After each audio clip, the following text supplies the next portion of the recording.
This week's episode of This Is Only a Test is brought to you by Eero. Whatever your Wi-Fi needs, Eero has the power to seamlessly blanket your home in fast, reliable Wi-Fi via Ethernet, wireless, or any combination of the two. Simply set it on a flat surface or plug it into a wall outlet to expand your coverage into basically any room. Not to mention, with the addition of a 5 GHz radio, the second generation Eero is now tri-band and twice as fast as its predecessor, which lets customers do more in every room of their home simultaneously. And with the addition of a new thread radio, Eero can now connect to low-power devices such as locks, doorbells, and other sensors. Meanwhile, Eero Beacon is half the size, but with even more power than the original Eero.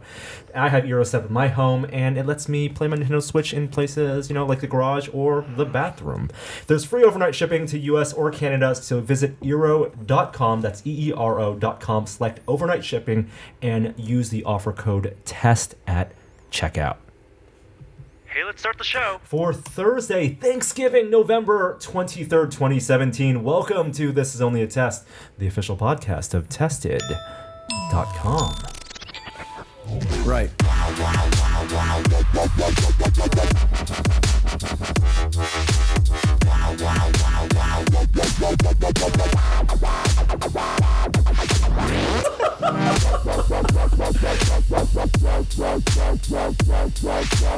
Look at that fucking squirrel on my bird feeder.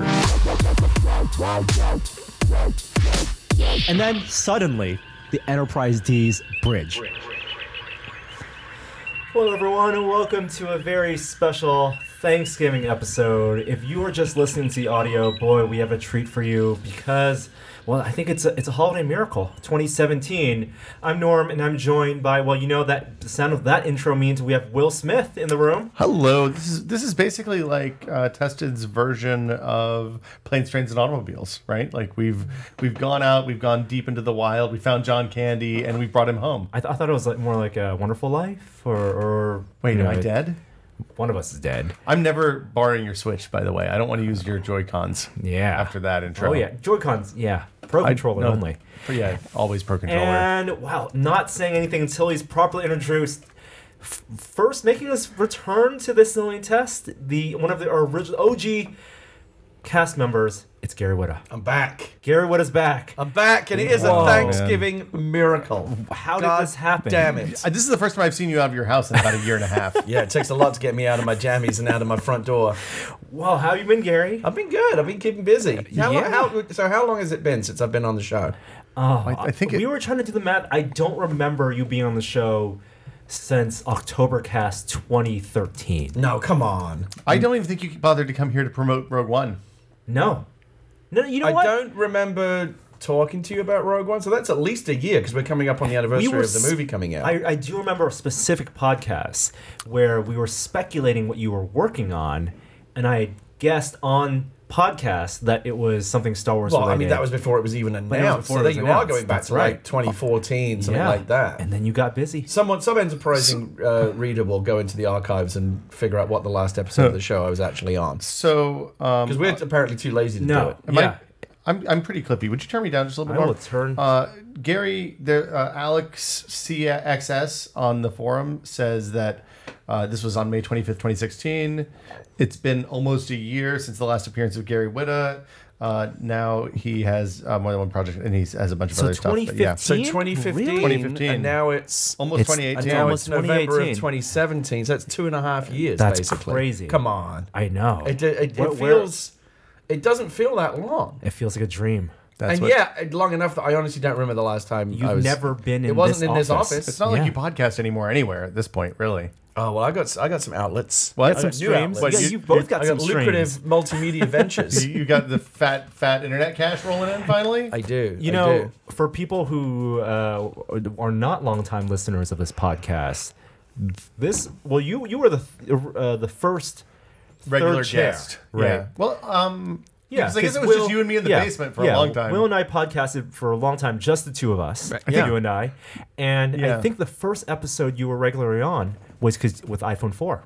Remember, you got it early. And that was back in the Whiskey Media days. iPhone 4, first Retina screen.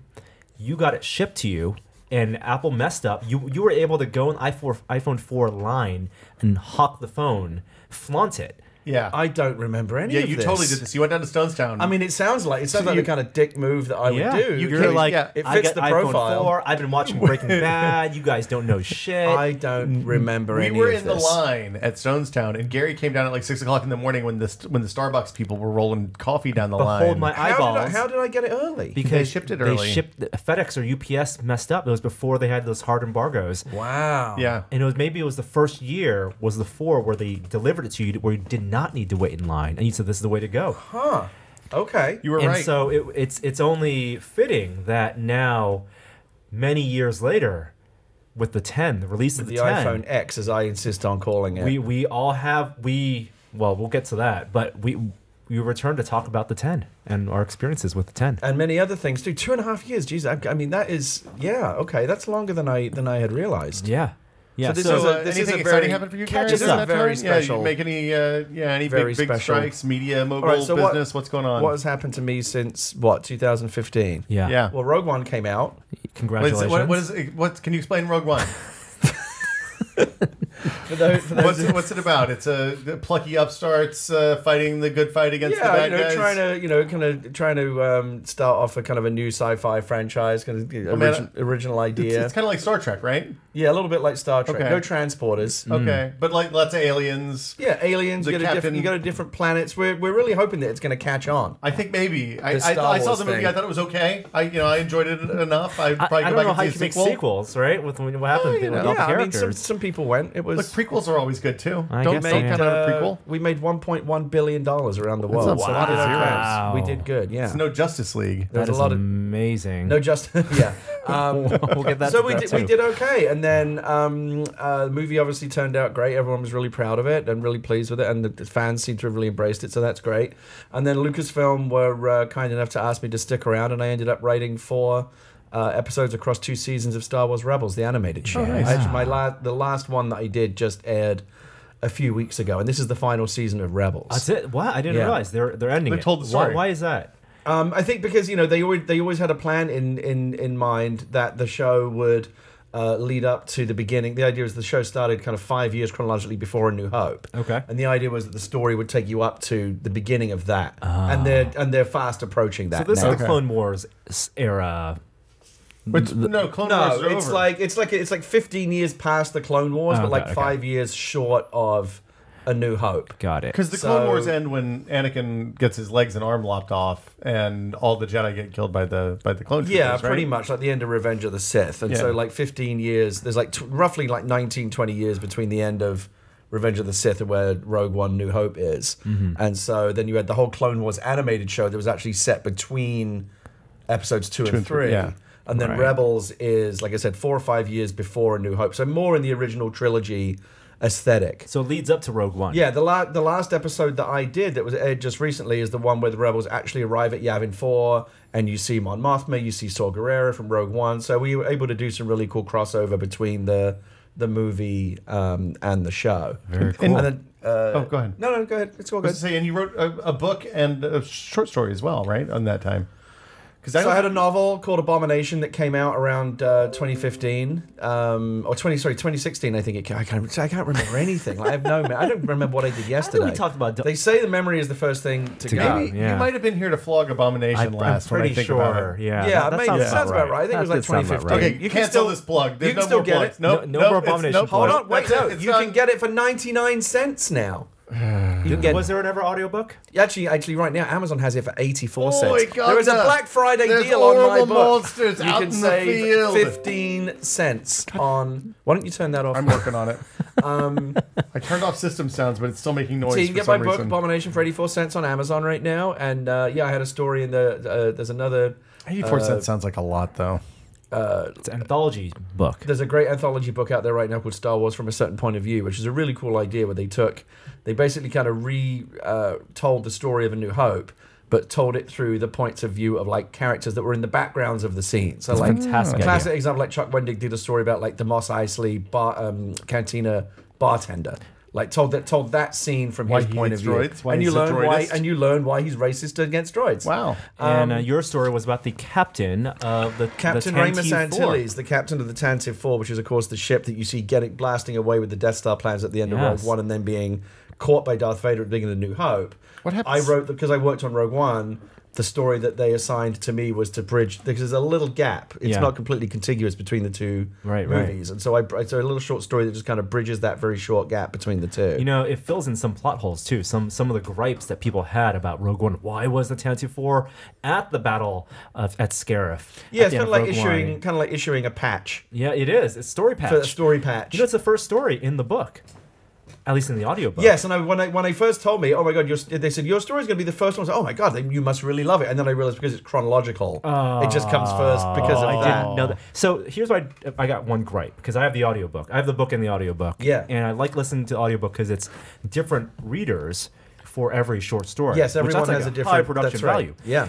But I don't necessarily want it in chronological order. I want to jump around to the authors I like. So Okay. I want it, and there's no easy way in the audiobook to say, get me the Witta story. Oh, and you can't put it on shuffle. There's no shuffle. No, on chapter shuffle. No. Yeah, normally because you normally wouldn't want to read a story out of order. Yeah. The But for an audiobook anthology, technology. they should add that. So They for should. when you know if they know it's a anthology or short stories, they should add a shuffle button. It's not about the book. It's about Audible and their But technology. why would you not want to read it in the curated order that's been presented to you? Or you feel like you have a better idea? Like the editors of the book clearly put thought into saying this is the order that we recommend you read them I'll in. be honest. Actually, it I sounds didn't like- realize it was smarter than chronological. these people. I didn't know it was chronological. Ah, okay. I just wanted to read certain authors. Yeah, And- they didn't make a big deal out of it being chronological, but it is basically. Yeah, Interesting. that's why the Ramus one is the very first one. It Interesting. sounds like they didn't actually put that much thought into it. If they just made it chronological, they were just like, "What order is these in?" Chronological. Well, I mean that's some thought. I mean, yeah, I guess that's a fair better amount than of thought. linear Better than thinking. moderate better amount of than thought. zero. You know, both of you also, since Yes. you guys have been on the podcast, have been doing a lot of Twitch streaming. No. Well, some of us have. Some of us kind of petered out after a while. Sorry, that was me telling. I should put my airplane mode on. Hold on. Let me do this. But it'll Yeah, turn there off you in go. like 15 minutes. So- There you go. Tell me about the Twitch streaming. Because So I was there. Will really that's really more Will's domain. I kind of got into it because I really enjoyed playing PlayerUnknown's Battlegrounds, and I saw Will stream it. I thought this looks like it could be fun. I'll do a little bit of this. And I've always been a bit of an old-fashioned curmudgeon about this. Like, why would I want to watch other people play games? I just right. want to play games. Yeah. But why would I care about if anyone's watching me play games? I just want to play games. I didn't understand it because I was scared of it. But through Battlegrounds was kind of the gateway drug for me. Battlegrounds Yeah. is such a compelling game to watch. And it's so thrilling when you get down to those final circles. As you know, it's like real like edge of the seat television. That I got into, and I did it for a short while, and then I haven't done it recently. But I may well get back into it because it is fun. But Will has been streaming quite a bit. Every night. 6 nights a week I mean, usually. you're like a I guess. regular. Yeah, I mean, you are like Crazy. a Twitch. Do you feel the personality itch, now.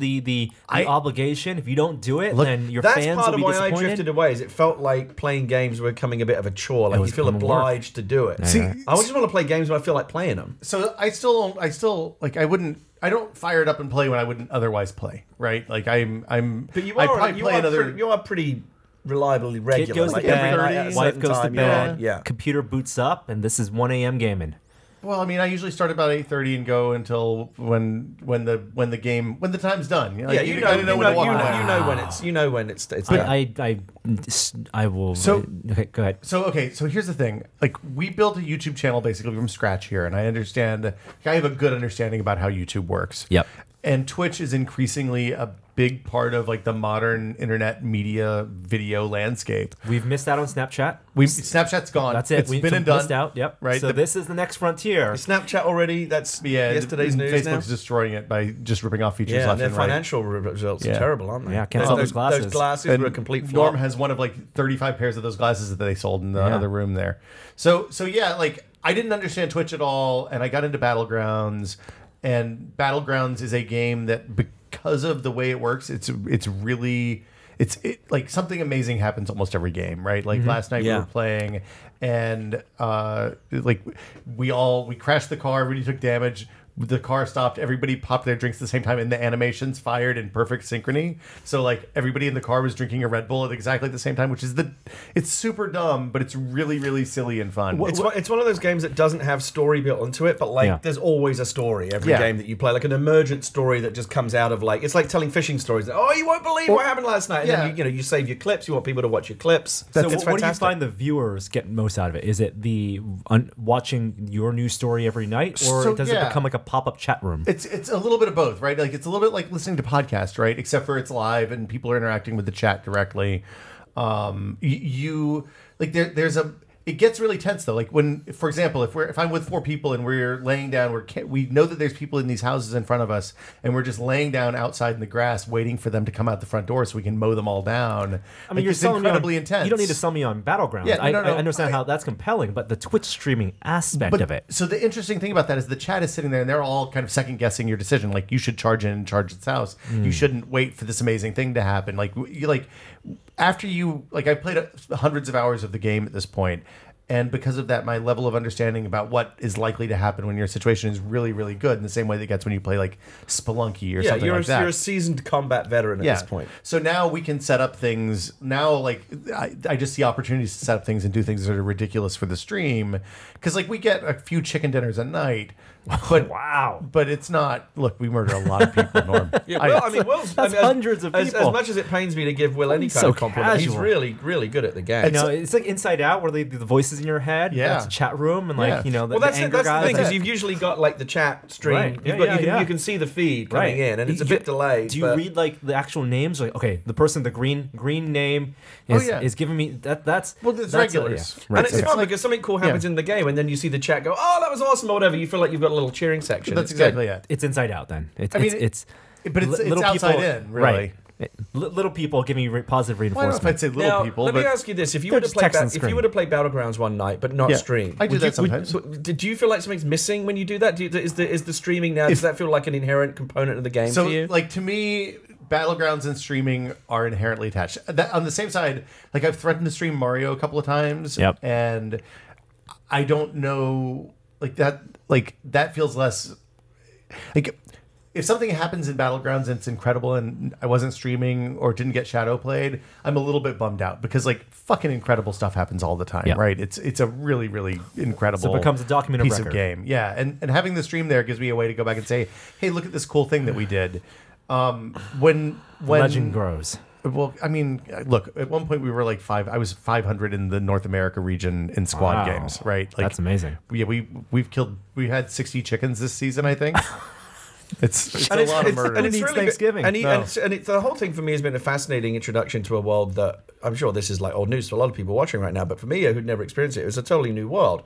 You know, watching like the top level streamers, people like Dr. Disrespect and Shroud and Grims and Anthony Kong Fan and those guys. It's fascinating to watch them, and they are often very entertaining. And it's good TV when it's a game that you enjoy watching. And I've learned a lot about the economics, and these people are making serious, real money. Yeah. I made a couple $100. Yeah. Just from, I don't know how many hours of streaming I did, maybe like 50 or 60. Twitch paid me, they sent me a check. Wow. Like, what? Well, and it's one of those things, it's interesting, like, that game is interesting to watch whether you're good or bad. Like watching Shroud or Dr. Disrespect, some of the best players in the world play the game is fascinating. But you can load up a stream that has like 8 people watching and something ridiculous is going to happen because it's just inherent in the way that game works. There's a reason they've sold 20 million copies. And that's why the curated highlight videos on YouTube are always essential viewing as well, because they someone and those guys they scour. Well, people send them the clips, and then they put together the best ones.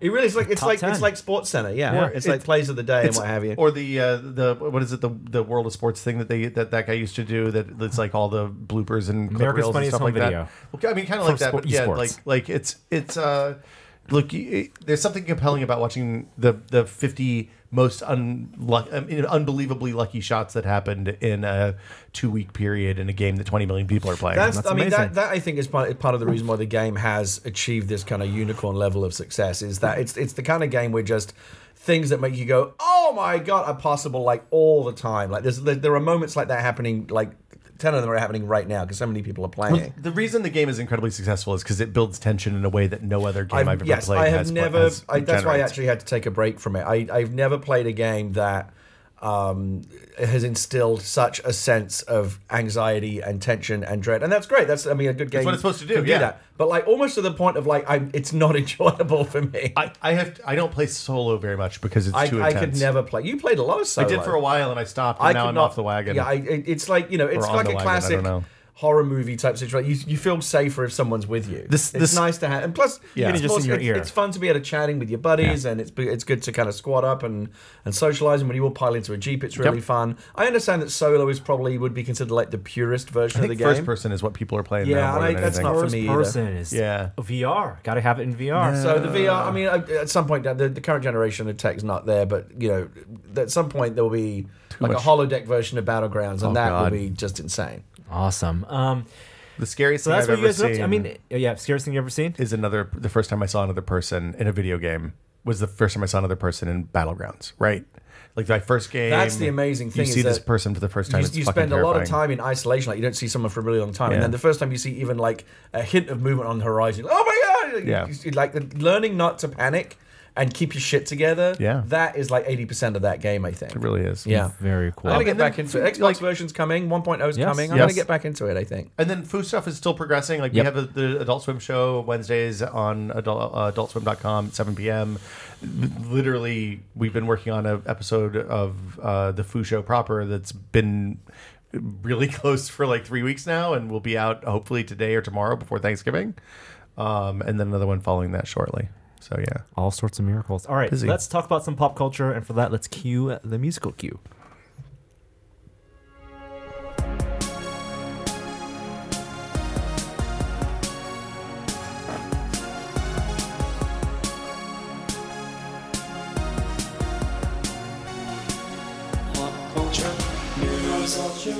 Wow, I like that. I've not heard that jingle. Yeah, we got jingles now. Was that you at the end? That's me. That was good. Yeah. Well, it's also thanks to the. It sounded like an old Erasure track or something. It's kind of had like a synth kind of. I think that's vibe to it. We didn't make it. One of our listeners, listeners out there, made it. I do like it, and it's fantastic. So let's talk about what you guys have been watching, reading, listening to. I watched the past week. Atomic Blonde last night or night before last. Okay. That is a fabulous movie. I was really pleasantly surprised. You didn't like it, I did not enjoy it as much as I thought I wanted to. I knew nothing about it going in and was very pleasantly surprised. So this is the director of one of the co-directors of the first Deadpool movie. Okay. Left to not do Deadpool 2. I'm sorry, John Wick, not Deadpool. Co-directors of the John Wick films left not do John Wick 2, and then did instead a Cold War era spy thriller with Charlize Theron and James McAvoy, based on a graphic novel, right? I think. Believe so. I'm not exactly sure. I thought it was all right. I thought it was a little convoluted for my taste, but the action was fantastic. There's a really good fight scene. Yeah, I mean the thing about it is it was shot in a really easy, like in the same way that John Wick is easy to follow. You know what the scene is. Like they did these incredible fight scenes in like tiny apartments in Eastern Europe or East Berlin specifically, and you have. Like you understand where the fight is happening, where the place is, the whole thing is shot in a really specific way. Like the split between the West Berlin and East Berlin segments was great. I thought the story was fine. I mean, it was a spy thriller, so it's supposed to be convoluted, and you're not supposed to be able to follow it. But yeah, I quite enjoyed it. It's no Tinker Tailor Soldier Spy, but it's a fine action movie. Or even Bridge of Spies. I don't think I've seen. Is that the Tom Hanks thing? That is the Tom Hanks one. I haven't seen that. Was it good? It's worth watching. Really good. Spielberg. Okay. Yeah. Okay. I went and saw Justice League. How was that? Over the weekend. I assume neither of you have seen it yet? No. Nope. Should I? Did you stay all through the credits for the extra bits and all of that stuff? So we won't go into spoiler territory, but I will say there are two they do exactly what Marvel does now. There's a mid-credit scene and also a post-credit stinger. So the story behind the production, as Hollywood Reporter and Variety have reported it, is that Zack Snyder, of course, had to leave the film because he had a death in the family, and it's super tragic.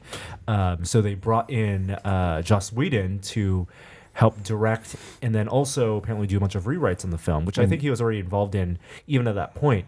And you can tell which shots are the reshoots. So I think last week on Still Untitled, Will, you mentioned that people on some of the CG artists online had been mentioning that they had been pushed very hard to work on these CG effects, and there were some complaints in the early screenings of some people said it's poor CG, and I can say that there is some CG that's noticeable, especially in the reshoots. Is it as bad as like the opening sequence of Avengers 2? When Thor, the ragdoll, Yeah. it's not a ragdoll CG, I think that's bad. It's facial. Is it the mustache stuff? It's mustache stuff. Okay. It's Henry Cavill who's filming Mission Now, Impossible. Do you think that you were more likely to notice that because you went in looking for it because you knew it was a thing that they had done, had to digitally No. remove his mustache? I would say even if you did not know that, it literally is in like one of the opening scenes where the face just does not look right. I gotta say, like, why not just say to Chris McQuarrie and the Mission Impossible guys, look, just let him shave the moustache, stick a fake one on him when you're done, and we'll give you a couple of like whatever the CG would have cost, we'll just give you that money. And that's wouldn't that have been a better solution? There were some, so there, the whole meta story is there are CG artists, anonymous CG artists, who are leaking stories of production now,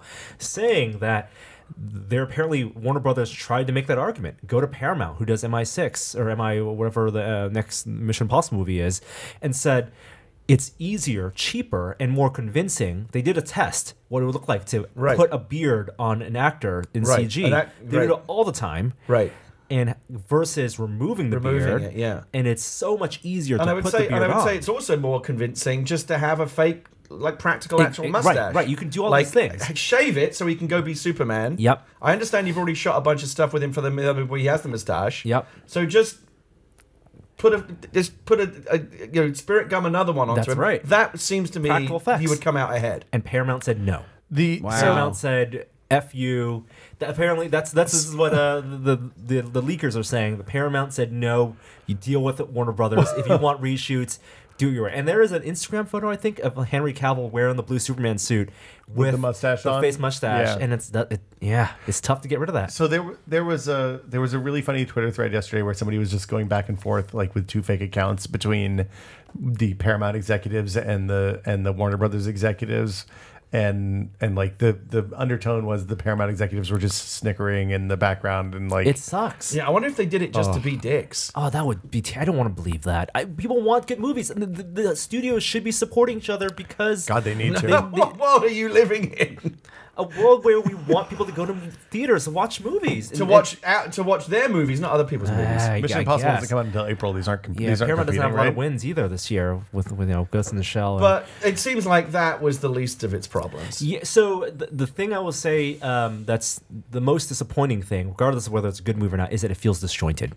It very feels like there was a vision that Zack Snyder had. He considers this, he said this himself, that this was supposed to be the end of a trilogy. Man of Steel, Batman v Superman, Justice League is the arc that he was trying to tell. You know, his Dark Knight trilogy, the equivalent of Nolan's trilogy.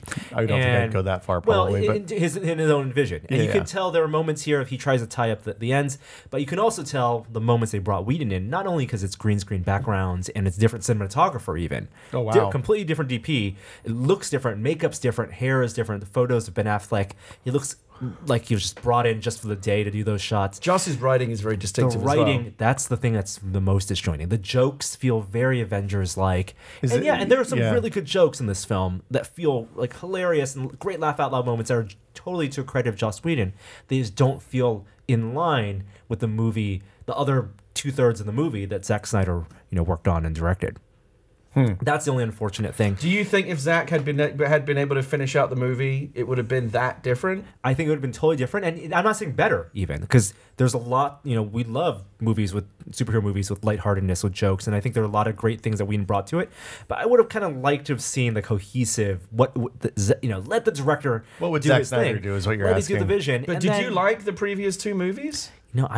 I liked Batman v Superman, the director's cut, as a cohesive piece with the music, with Hans Zimmer, with Junkie XL, with like the cinematographer. That felt like as flawed as it is, it felt like a singular vision, and I like that more than what I saw out of Justice League. Okay. I like Batman v Superman. The thing I don't like about the director's cut of Batman v Superman is that there's way too much fighting. There's too much of everything. Too fucking long. It's 3 hours. Well, I mean, but also it's just there's just too much. The stuff that's interesting, like the bits with one figuring out who Wonder Woman is, the Batman, like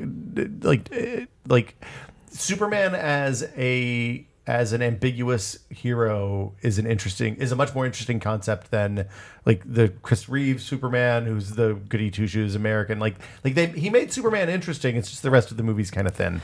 And as comic book fans, you put yourself a lot of what you get out of the comic book when you read the 22 pages is what you put into it. It's a mirror. Yeah. And you get what you want to get out of it. And for these iconic heroes, the Trinity of DC Comics, Batman, Superman, Wonder Woman, everyone has their own interpretation. You're never going to get the perfect vision. All you can get is it just feels like a missed opportunity because they gave this director X hundred millions of dollars to see that vision. That means we're never going to get this other vision. It's not like Marvel. You're going to get 3 movies a year. Yeah.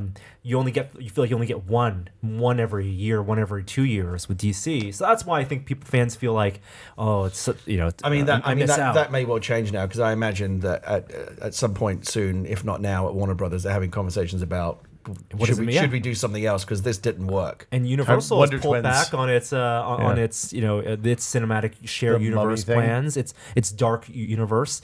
Warner Brothers still has Aquaman. They still have Wonder Woman 2. And if they were Green Lantern brazen, 2? and they talked about Green Lantern Corps as on the slate, and if they're saying that. I don't think they're afraid to change the tone. I don't think they'll abandon the universe, but they won't. I don't think they're brazen enough to say, "Joss Whedon, do what you want, make it funny," and they did, and it made $94 million. That's the one thing I had heard about it was it sounded to me, and I thought this was encouraging, and I haven't seen the film yet, but I credit where it's due. Whether or not it seems like maybe it didn't work, but I admire the effort because it sounds like they heard the criticism of a lot of people like myself who did not.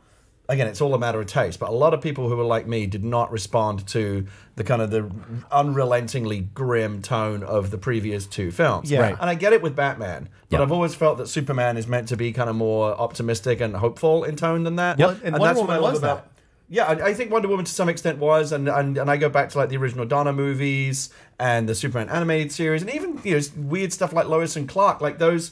Superman was always kind of this hopeful figure, and then in Man of Steel and Batman v Superman and Justice League, they go, Superman is this beacon of hope, but they never back that up. They never show that. We don't see that. All you see is him killing hundreds of thousands of people by accident. What I have heard, and you're the person in the room seeing, is that by the end of Justice League, that type of Superman does actually finally start to emerge. Wait, but Superman's not in Justice League, right? He's dead at the end of Batman v Superman. No, do you know, dude? When characters die in comic books, that's it. Dude. They are gone. Yeah, they are never coming back. Yeah, I for one thought it was very brave of Warner Brothers at the end of Batman vs Superman to kill Superman and commit to that's it. We're just never going to use Superman again. Because once you're dead, you're dead. Yeah, death is there's only one thing that's final in the world. Yeah. So anyway, was this reconstituted Superman any closer to the kind that I would respond to? Brightened up literally into the color grading and the suit, and also it's like, hey Henry Cavill, smile. That's a good direction. Smile? Well, we found out in this film. He's gonna CGI that in under the mustache. He needs to get his Affleck teeth. So Justice League. This is Aquaman, Cyborg, Wonder Woman, Batman, Superman, and the Flash. Flash is awesome. I think there's some real great. I liked that kid from what I saw of the trailers. Yeah, Ezra Miller. A lot of fans complain, and like they do this all the time. Like, why didn't they just get the kid from the TV show Flash? And that's not how it works. Yeah, right? Contracts. Well, those CW shows are not part of the universe, and right? even canonically, yeah, you're right. It's actually Earth. It's a separate. It's Earth 52. CW. It's Earth CW. It's and they have established the canon. It's actually they've done a better job of that than Marvel has with. The muddling of the Netflix. Are they actually saying it's literally like an infinite Earth thing? Infinite Earth thing. That's cool. They literally say in the CW, Supergirl and the Flash exist on separate Earths, but they still cross over because of the 52 Earths. But there is a Superman in Supergirl, right? There is. But it's a different actor and it's a different Superman. Yep. Yeah. It's of that Earth. Right. And they totally tie into the 52 continuity. They're only 52. Kind of like what they did with the J.J. Kelvin verse, where they said different timelines. The timelines for that one's a linear timeline because like they kind of wiped over. But you know what I'm saying? Like what I'm saying is they came up with a canonical explanation for why the two things aren't the same. Yes, absolutely. All right. Yeah, which I like. Yeah. Right? And that's why that world looks a little cheerful. That's why it's under TV budget. And honestly, whatever. and I would suggest that is it even worth it, because as great as Marvel has done, Yeah. the MCU shows which are a part of the universe, they haven't really ever committed to that, right? It's like, well, they have the haven't yet. crossovers, like the Agents of Shield, 100%, because they've had Coulson's on there. Coulson's on there. They've had actors from Thor on there, Sif's been on there, but the Netflix ones are terrible. Because Netflix ones, the first season of Daredevil season 1, they would mention the incident, and there'd be all these hints about like Thor, swords, and like Iron Man. They would never explicitly say the names, but say things like suit of armor or Asgardian And god. there's like shots of New York, like where the Avengers Tower should be, but it's not. Exactly. And weird things like that. And then they've, since then, into Defenders and Daredevil season 2, they've completely removed themselves. And now they don't even mention the Avengers. And any if you ask like Jeff Loeb or any of the showrunners of those Netflix shows, they're like, it's not really. You'll never see these characters. I don't think there is like a top-down kind of holistic effort to marry the two. So we're not going to see Luke Cage pop up in Avengers 4. We'll never They don't see do him. anything Nope. that directly Makes me sad. They don't do anything that would directly contradict it. Say like no one says like Avengers, never heard of them. You're right. But They nor wouldn't. do they make any effort to really Which connect kind the of dots. sucks. Yeah, because it's the thing about the shared universe thing. Why I think the MCU was so successful, and why you now see all these attempts to copy it, whether it be DC or this Universal Monsters universe that didn't work out, or any of these things, is that at the end of the day, and this obviously we learn this from comics, it is just a thrill when characters meet up. When you see Captain America's shield in the back of Tony Stark's workshop, you go, "Oh my god!" And when they actually did meet up in the Avengers, it was a true event. It Right? sparks That was your the imagination. last truly great moment in comic book movies. Totally. And it gave you the opportunity to show that, like the way it wasn't even just that they met up; it was that they showed up. They met up in the comic book way. And the first time that Thor meets Captain America, Thor whacks him in the shield with Meow Meow and Mjolnir. Meow meow. And exactly what you expect happens, and they're both surprised. Wonderful. Yeah. And also, they kind of it made sense. The TV shows were about the characters who are fighting the wars, the battles that the Avengers were too high level to think about. They're street heroes, right? Like Defenders, Daredevil. He's fighting, lawyers and street thugs. They're the junior varsity exactly. team, and they even make fun of that in the Marvel films. Like, this is not an Avengers level. Well, like threat. Spider-Man is the connective tissue, right? Spider-Man is the friendly neighborhood, and then makes the leap, and then maybe goes back down to the minors. He got called up to the major leagues. He's in the big leagues. Yeah. Well, it's unfortunate with Justice League. I'm probably going to watch it again with a friend, and there are a lot of good moments, a lot of good writing bits in there, and I think I felt like a little bit of effort had gone a long way. Like just get to get RDJ to come in for a day. And do one little bit, like have Tony Stark show up for 2 minutes in the Defenders. No. I feel like that would have gone a long way. That would have Defenders is such a multiplied their mess. budget by like 4. Yeah. The thing for me is in 2017 I don't want to go to the movies and be bummed out, right? Right. And especially now, no, right? we These don't need days that. you want to go and see something, you want to escape from the shit. We've got enough. Not see more, see like, oh, it's still shit, but there's superheroes. Well, right. And if I have to choose if I have to choose, and they killed Holly Hunter too, which anyway. If I have to choose between a bummer superhero movie and Thor Ragnarok, I'm going to go see Thor every time. Every time. Yeah. We We want to have a good time, and I think that's the one thing that Marvel has always just inherently understood better, is that this stuff is silly, it's fun. You can still take it seriously. I mean, Winter Soldier is like the most serious of the Marvel films, but it's also one of the best because they totally understand how to kind of modulate in and out of different genres. And in both the Captain America franchise and the Thor franchise, those are the ones that have done it best, where each of the films feel like a different film. Thor 2 and Thor 3 are completely different tone, but they continue the same story. And they understand the tone. Like in the middle of Winter Soldier, if Thor had shown up, it would have seemed silly. Yep. Even though you understand that he exists in that world, they know, like, let's not use that asset in this film because it will mess with the tone. Yes, because they're very smart about it. They made a thriller, they made an action thriller in that one, and they made a war movie in the first one, an adventure film in the first one. Yes. And it can still be the same characters, and fans are okay with that. I mean, and like watching Spider-Man: Homecoming. That's the interesting thing, is that they're basically just making genre films with superheroes that happen to be about superheroes instead of normal people, and it makes them much more relatable. I just happened to watch Winter Soldier again the other day, and my God, what a good movie! It's really so good. Well, but all 3 of the Captain America movies are great. Yeah.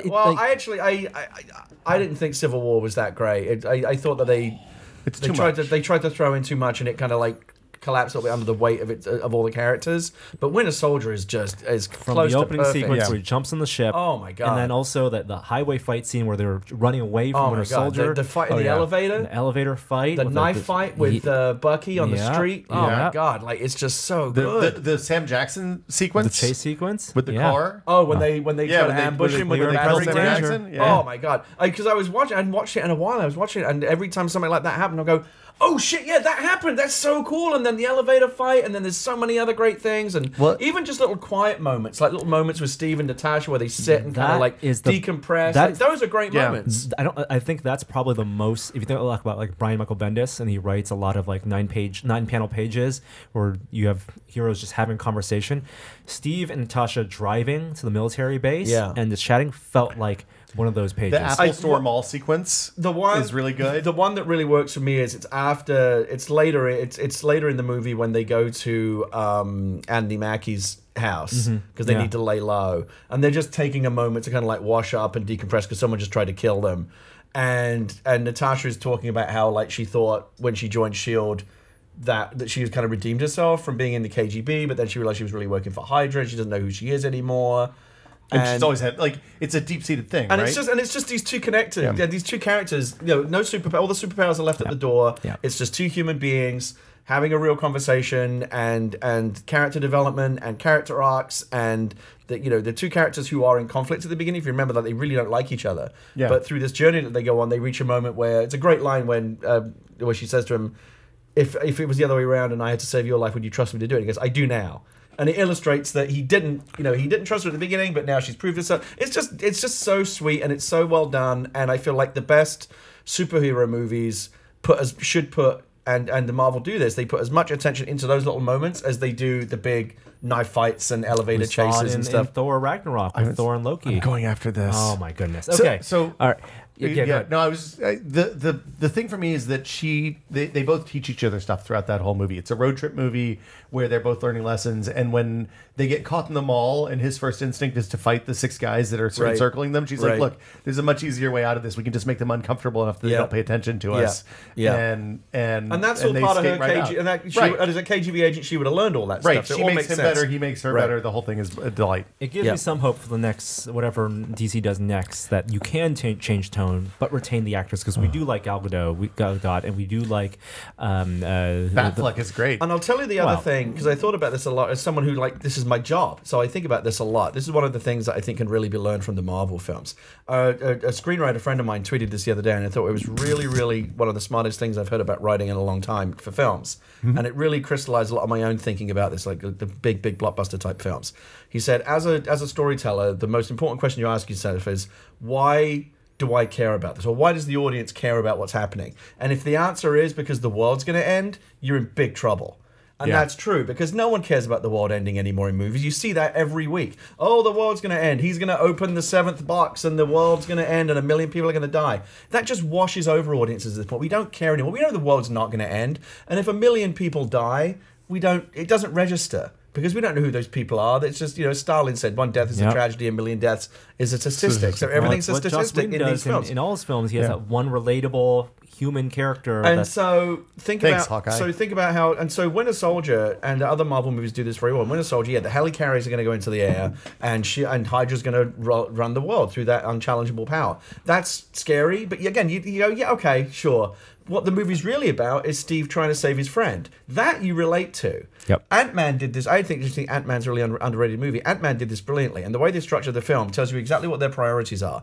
The big end of the world threat, well, Hydra's going to get their hands on this penetration technology, is actually dealt with fairly early on in the film, because they know that the audience doesn't ultimately care about that. They get rid of that early. But then the bad guy goes after Paul Rudd's daughter. Yeah, that's what you care about, because they spent the whole movie setting up the idea that he cares about that little girl, and it's not that even, you can relate to. The big conflict there isn't even about saving the life of the kid, because the life's gonna be the same. It's about her perception of her father and him not being a deadbeat dad. Yeah, and that's something that is really in jeopardy. James Cameron, when he was making Titanic, said, "I can't make you. There's no way for me to make you care about 2,000 people sinking on a boat. I can make you care about 2 people."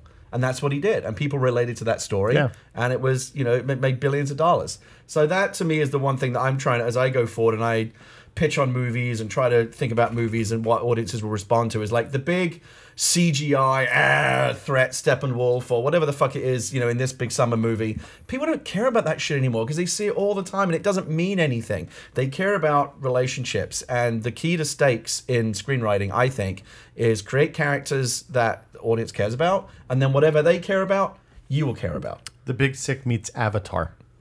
Yeah, I mean, look Perfect at pitch. the example I always give is Little Miss Sunshine. What are the stakes there?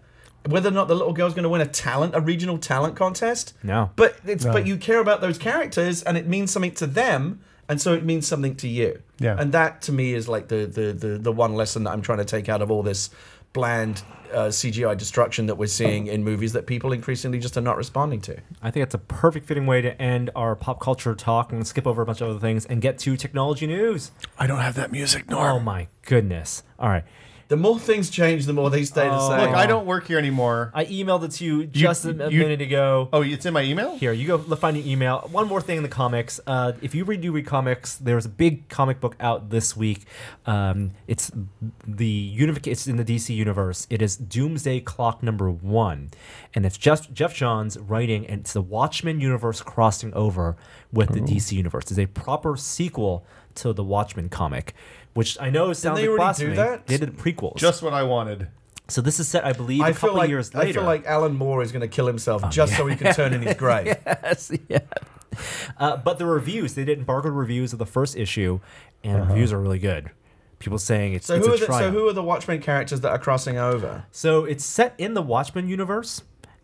I don't know too much about it, except that Rorschach he's back. So like Rorschach and Superman are theoretically in the same world He's killed. He's dead. But he's back. So it's like one of the alternate Earths.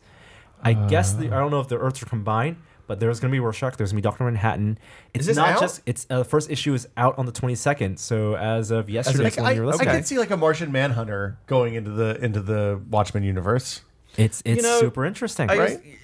It's funny, Alan Moore obviously created, and Dave Gibbons, of course, obviously co-created Watchmen as a commentary. Yes. On Yep. it's satire. And I always kind of felt like, the wishes of creators should be respected. And again, with Alan and Dave, obviously it's kind of split because Dave was supportive of making movies and Alan wasn't. Mm-hmm. But if Alan Moore, who created these characters, is saying, don't do that, that's the exact opposite of what I was trying to say. You are completely going against the point of what this was supposed to be about. But they do it anyway because it's all about money. Yeah. It's a creative exercise.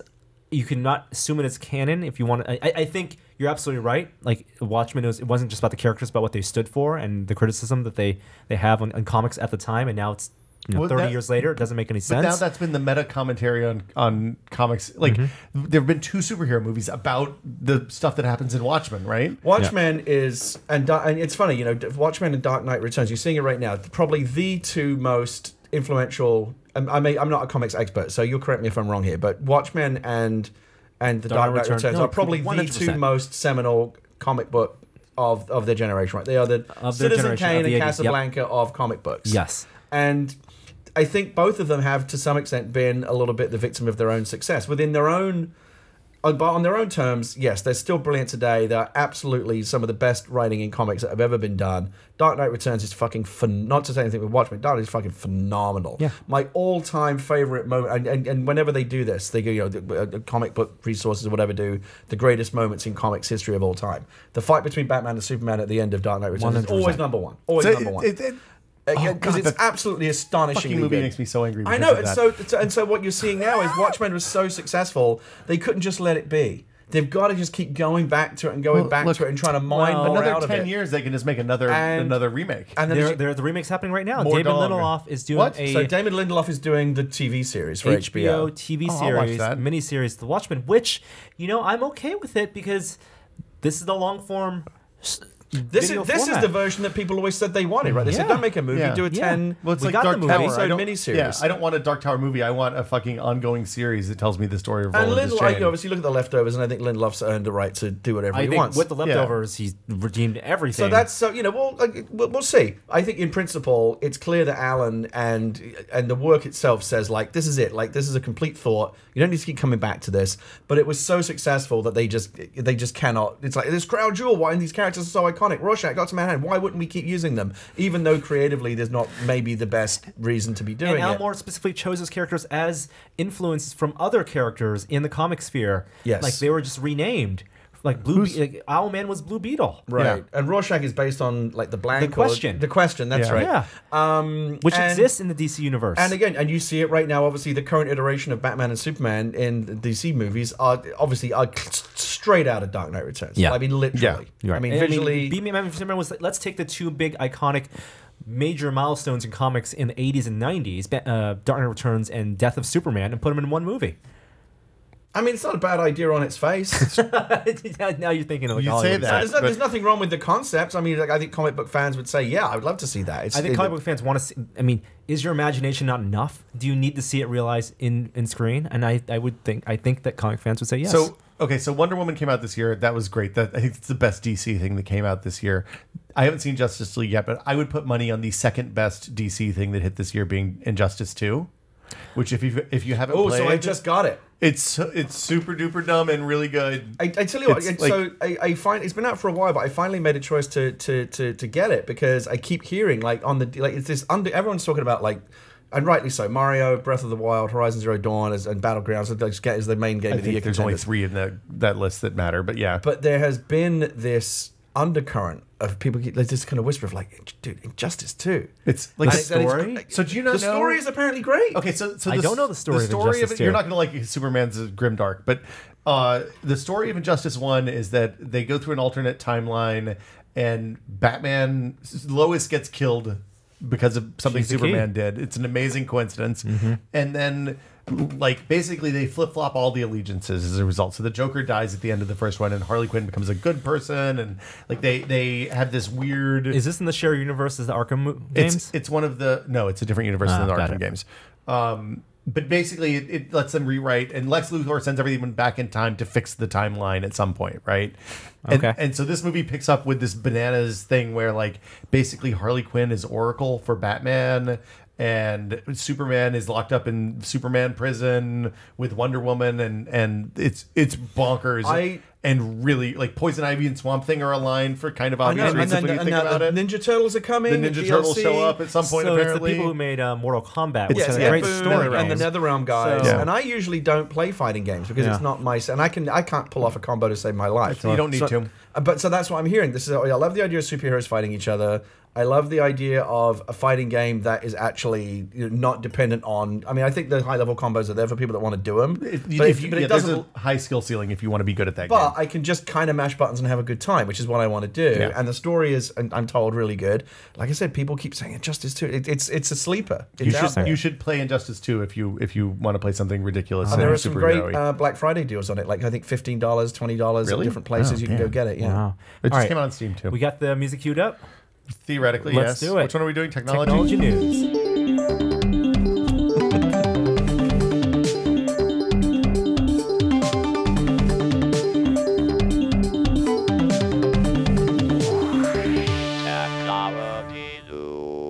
Gotta Oh, I play like the that. jingle. Well, your jingles are. You've raised your jingle game. We They really have. yeah.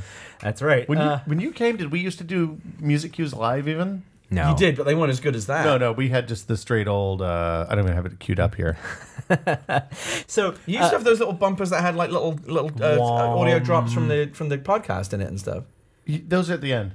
Oh, okay. yeah, the outtakes. I don't big have one outtakes. of those either. So yeah, you can look in the forums. Okay. There'll be a new one on SoundCloud. Anyway, it's very fitting. We have all three of us here because this is the week that we're all on. We're realigned. We're thankful. The Triforces are aligned. We all have iPhone 10.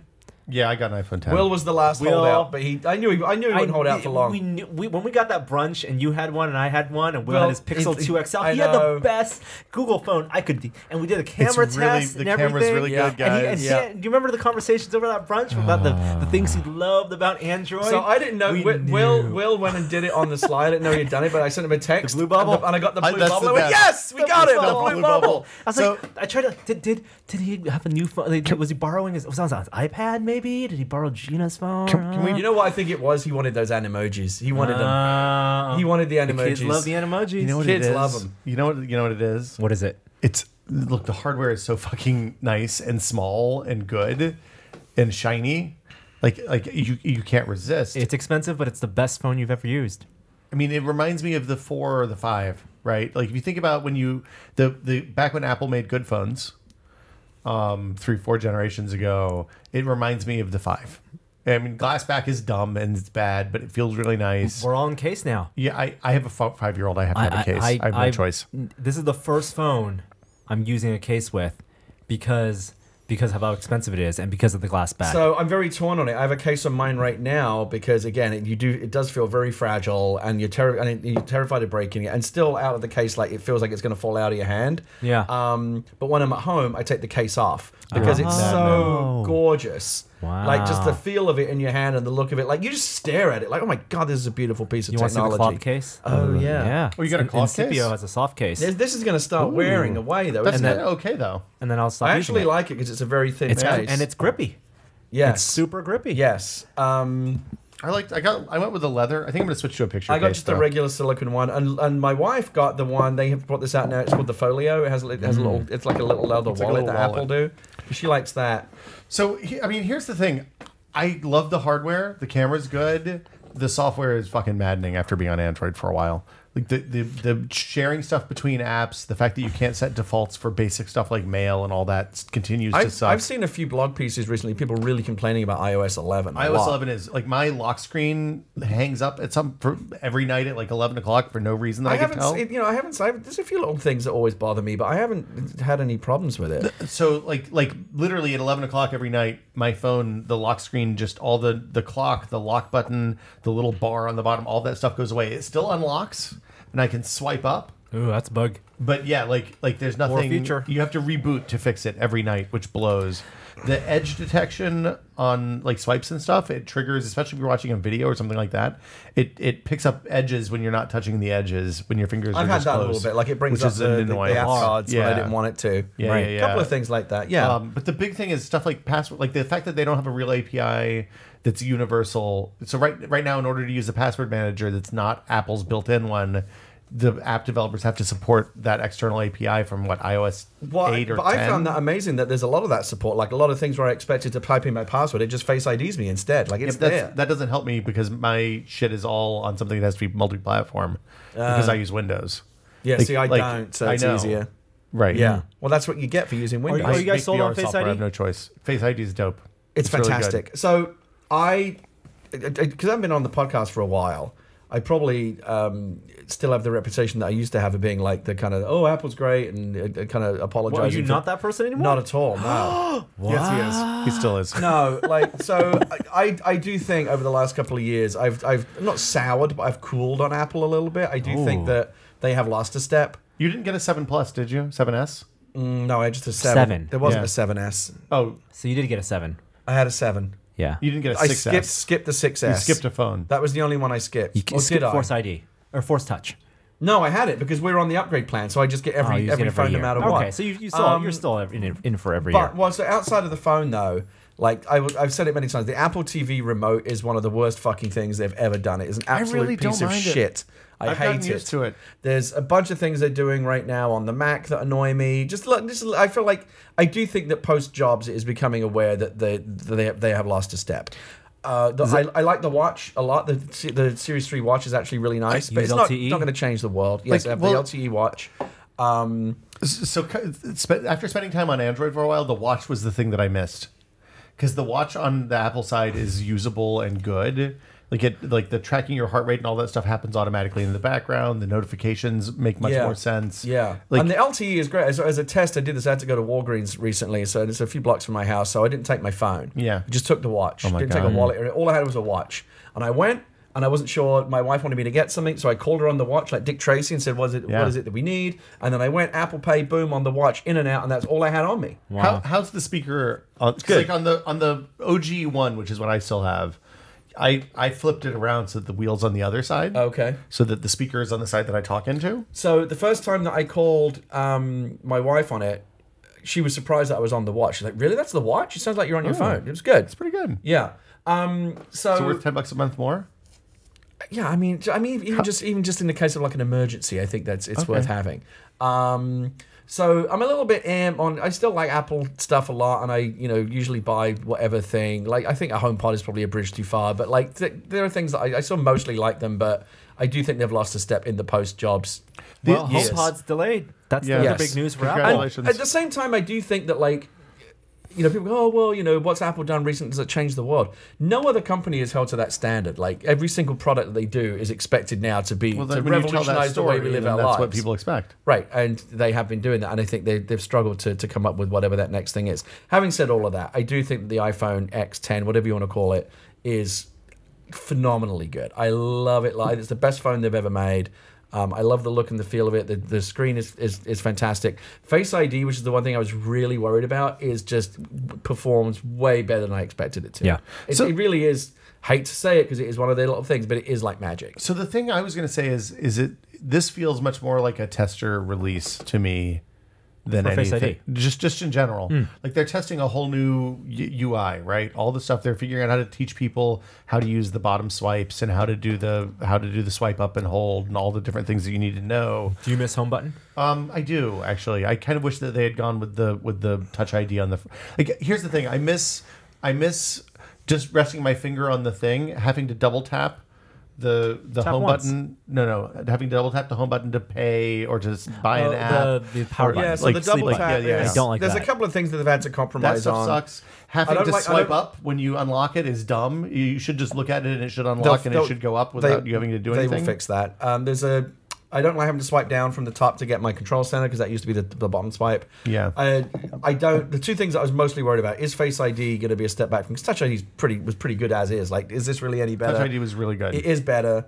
And I actually don't miss the home button at all. I think like within half an hour I was just naturally swiping up. Like that's just my natural gesture now. Like in terms of using it on day to day to launch apps and to get back to the home screen and stuff like that, I'm fine with it. It's literally like the using for Apple Pay, the things that you needed to confirm that it was you to do in the past. And it really annoys me you can't add more than one face. Do you? Yeah, that annoys me too. Because Gina and I always have a finger on each other's phones. Again, I imagine they will add that as well because you can. So my wife and I have each other's used to have each other's fingerprints on our phones. So I don't think they'll add it. I don't Because think they will either. They're afraid of false positives because you have to recognize two faces and something in between. Yeah. Then it'll That's my bad. Well, Yeah. but can't they just be separated? I either recognize this face or that face. It's not creating like a composite of two different faces.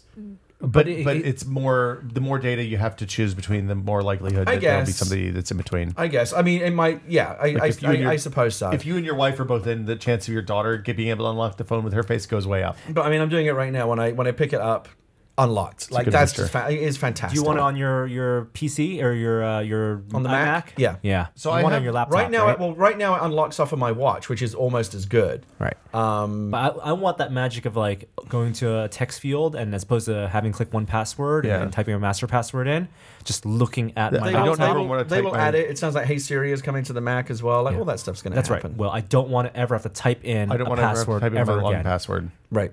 I use Windows Hello on my Windows machine, which is a depth camera. It works great. And it works really well. Yeah. It's super fast and it's reliable and it's good. The one last bit of controversy with the iPhone is, of course, the iPhone 8s and 10s have a feature with portrait mode. You have the fancy lighting, the portrait lighting, studio lighting. That depth effect lighting, is fantastic. Right. But the 7s don't have the new fancy portrait modes.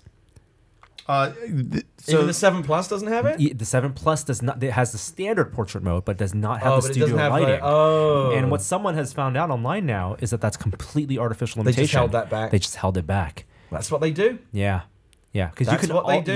You can tweak the metadata on your photos, and then it will pop up in your iPhone 7. Well, so the thing Gruber said yesterday about that, though, is that presumably it wasn't, the iPhone 7 isn't fast enough to do Yeah, that like computation there's no live. actual processor limitation. Is Yeah. what you're 30 saying? FPS. But why can't in my iPhone 8 or iPhone 10 get the new lighting effects on my old portrait photos from the iPhone 7? Because the depth data is still all there. Because they want you to buy another phone. Because they want. Well, yeah. But my old photos are my old photos. Exactly. That's something I've I hope already they will bought the fix in the phone. I future. Oh, I I see don't what know. you mean. Okay, Right? yeah. Like I've taken a ton of portrait photos of the old phone. I want to be able to add new lighting effects, see what that changes. I never wanted the plus size phone because it was always too big for me. But I was always, and more so now, having taken some portrait mode photos. It's such a simple thing, that bokeh effect in the background, but it just makes a photograph pop so much more than a regular one. I love it. Honestly, the thing that convinced me to switch more than anything else was the fact that the live photos now, each of the frames in the live photo is a full res photo. So I've done that a few times now. So you take a picture, you catch someone blinking, but you can find just another roll back a frame or and say, two. well, that's the picture. Well, and the thing that's going to enable when the software gets there is that you'll be able to get the head from each frame that's good in a photo. So like if you're blinking in one and I'm blinking in the other, and Norm's blinking in the third, it'll just be like, okay, eyes are open in these 3 frames. Let's swap out these frames. That's for just fake the news. head.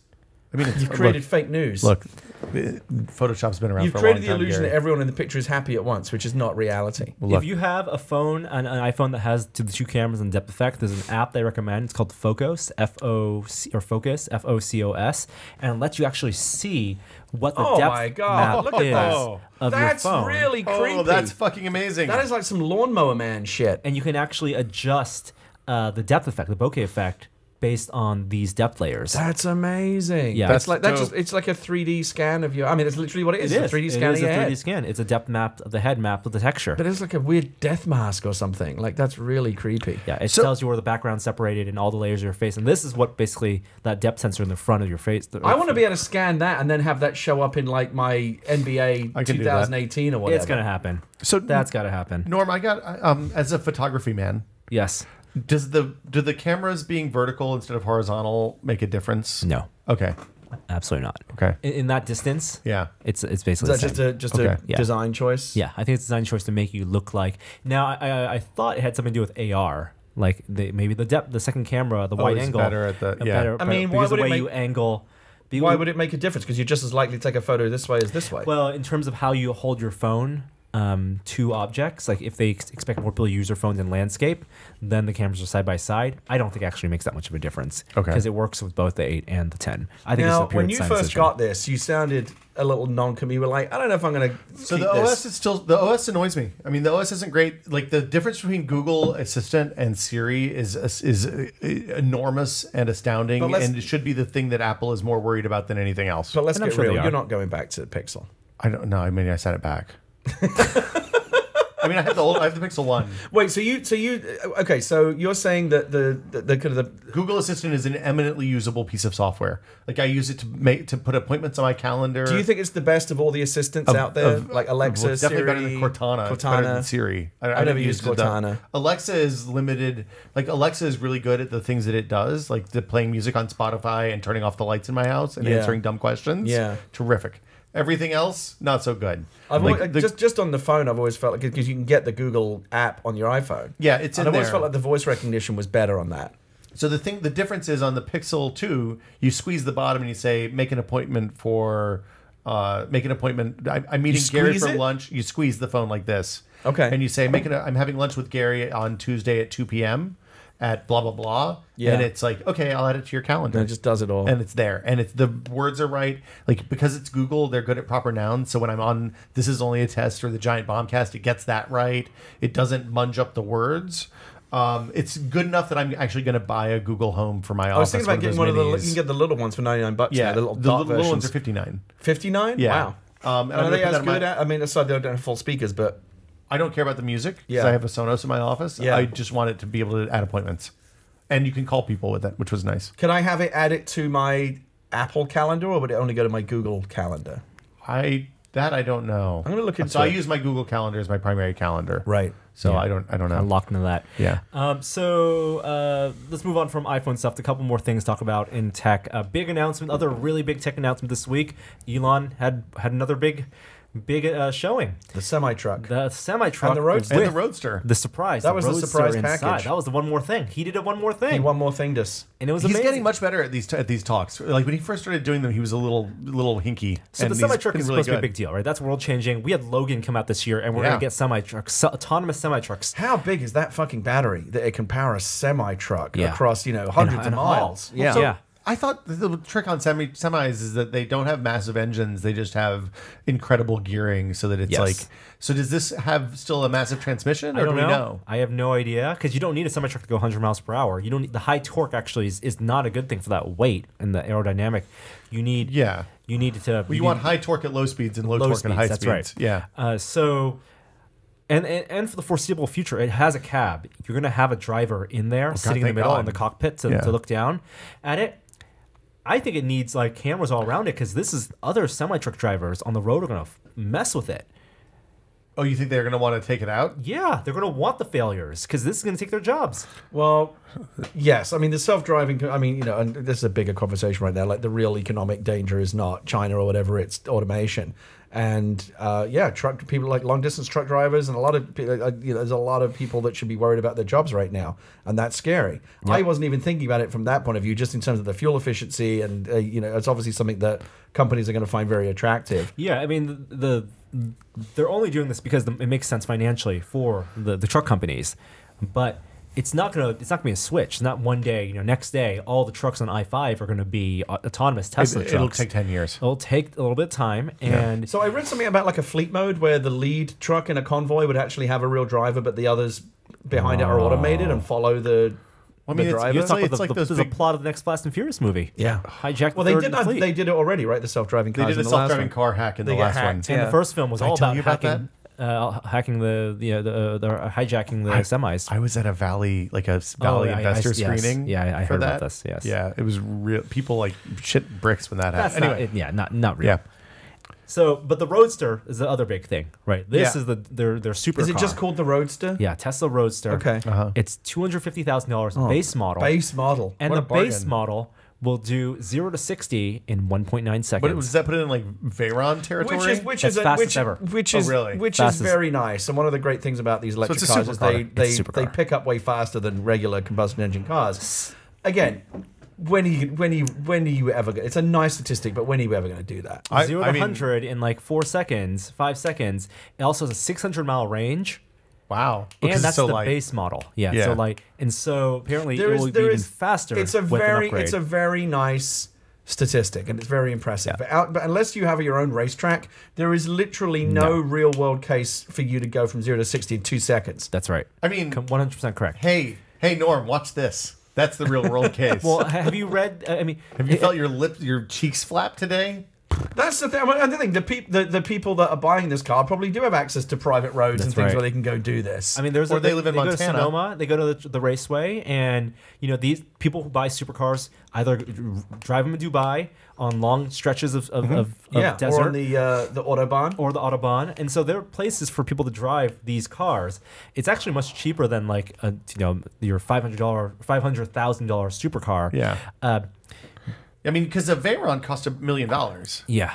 Right? Something like that. It's a little offensive to me that there's like an upgraded model when you're talking about a $250,000 car. There's always upgraded models for I know. finishes. I'm just saying, just in general, it's kind of like, just that should be the nice one. They gave test rides. There's a Twitter video of the car going 0 to 60 in 1.9 seconds, and it looks fake.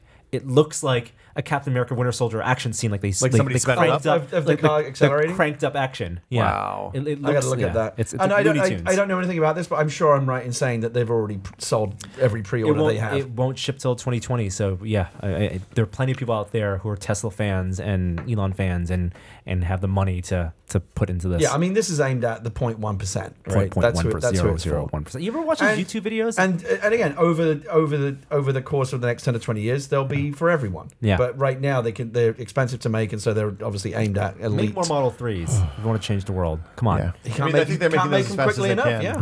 They cannot because they have problems.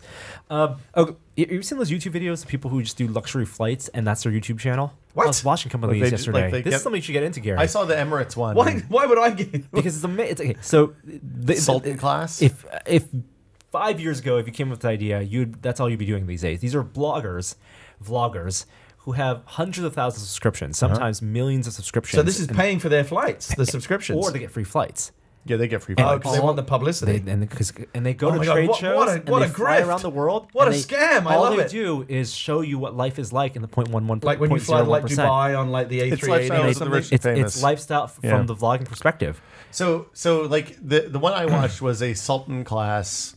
Sultan class on Emirates is basically like you have a cabin. You have your it's own like room. a Pullman. Pad. Yeah. Yeah. Yeah. You have a shower. Yeah. Yep. Uh, and concierge service from the moment you Now, walk into the airport. am I right in to the saying flight. that level of luxury is only really available on these Emirates? Like when you fly to Mostly Dubai and the places Middle like that. Eastern Like you airlines. can't get that anyplace else in the world. I or don't private think. flights. So the one I saw Yeah. was a 787, the Dreamliner. Jesus, a completely private?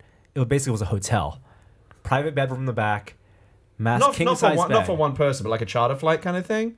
Someone owns it. It was a privately owned flight, Yeah. privately owned plane, and they had a conference room. It's gonna be better than Air Force One, with a king size bed in the back, full shower, and then the My front you goodness. had 18 first class seats with full beds For your Chud friends. Chud friends. God, what a scam! If you figured out a way to just fly around the world like super luxury platinum class, and That's it's right. all and it all pays for itself, And you get I attention, and you're a celebrity. I take my hat off to those people. Well, We're all in the wrong next business. time you have to get flown to a junket, Gary, you know what to ask for now. Oh yeah, I'm sure they'll be I doing want that. Sultan class. Either of you So is that what it's called? Sultan Sultan class? class on Emirates, yeah. Oh my god! It really is. I've seen those cabins, and it's bonkers. it Yeah. really is remarkable. Yeah. the cater lobster tail? I mean, for the lunch. the ticket, the fare on those tickets is more than I spend on my house in a year in San Francisco. Yeah, they're in the Yeah. five figures. I will say when the closest I've ever come to this kind of luxury is that when Disney flew me to London for to go to the Rogue One set, they flew me first class, which is very nice of them. Virgin Atlantic. It was on British Airways. Oh, nice. And they have these little in first class. They have these little pods Yes. that pull out into a full bed. Oh my god! And like Do you have the dome thing that comes over the top? Like you pull the thing over the back and it lifts out like it closes? but it's like a cubicle. Like Okay. as long as you're not standing up, no one can see you. Okay. And I feel like such a rube because I've only ever really flown economy. Like, Right. I'm not going to spend my own money to Yeah. fly. I'd rather suffer for 10 hours and save the money. Yep. But when someone else is Yeah. offering to fly you first class, of course. And from the very beginning, I was like, it really was like the Clampets fly first class. yeah. It was just like, so I showed up. And there was like someone left this really nice purse on the seat.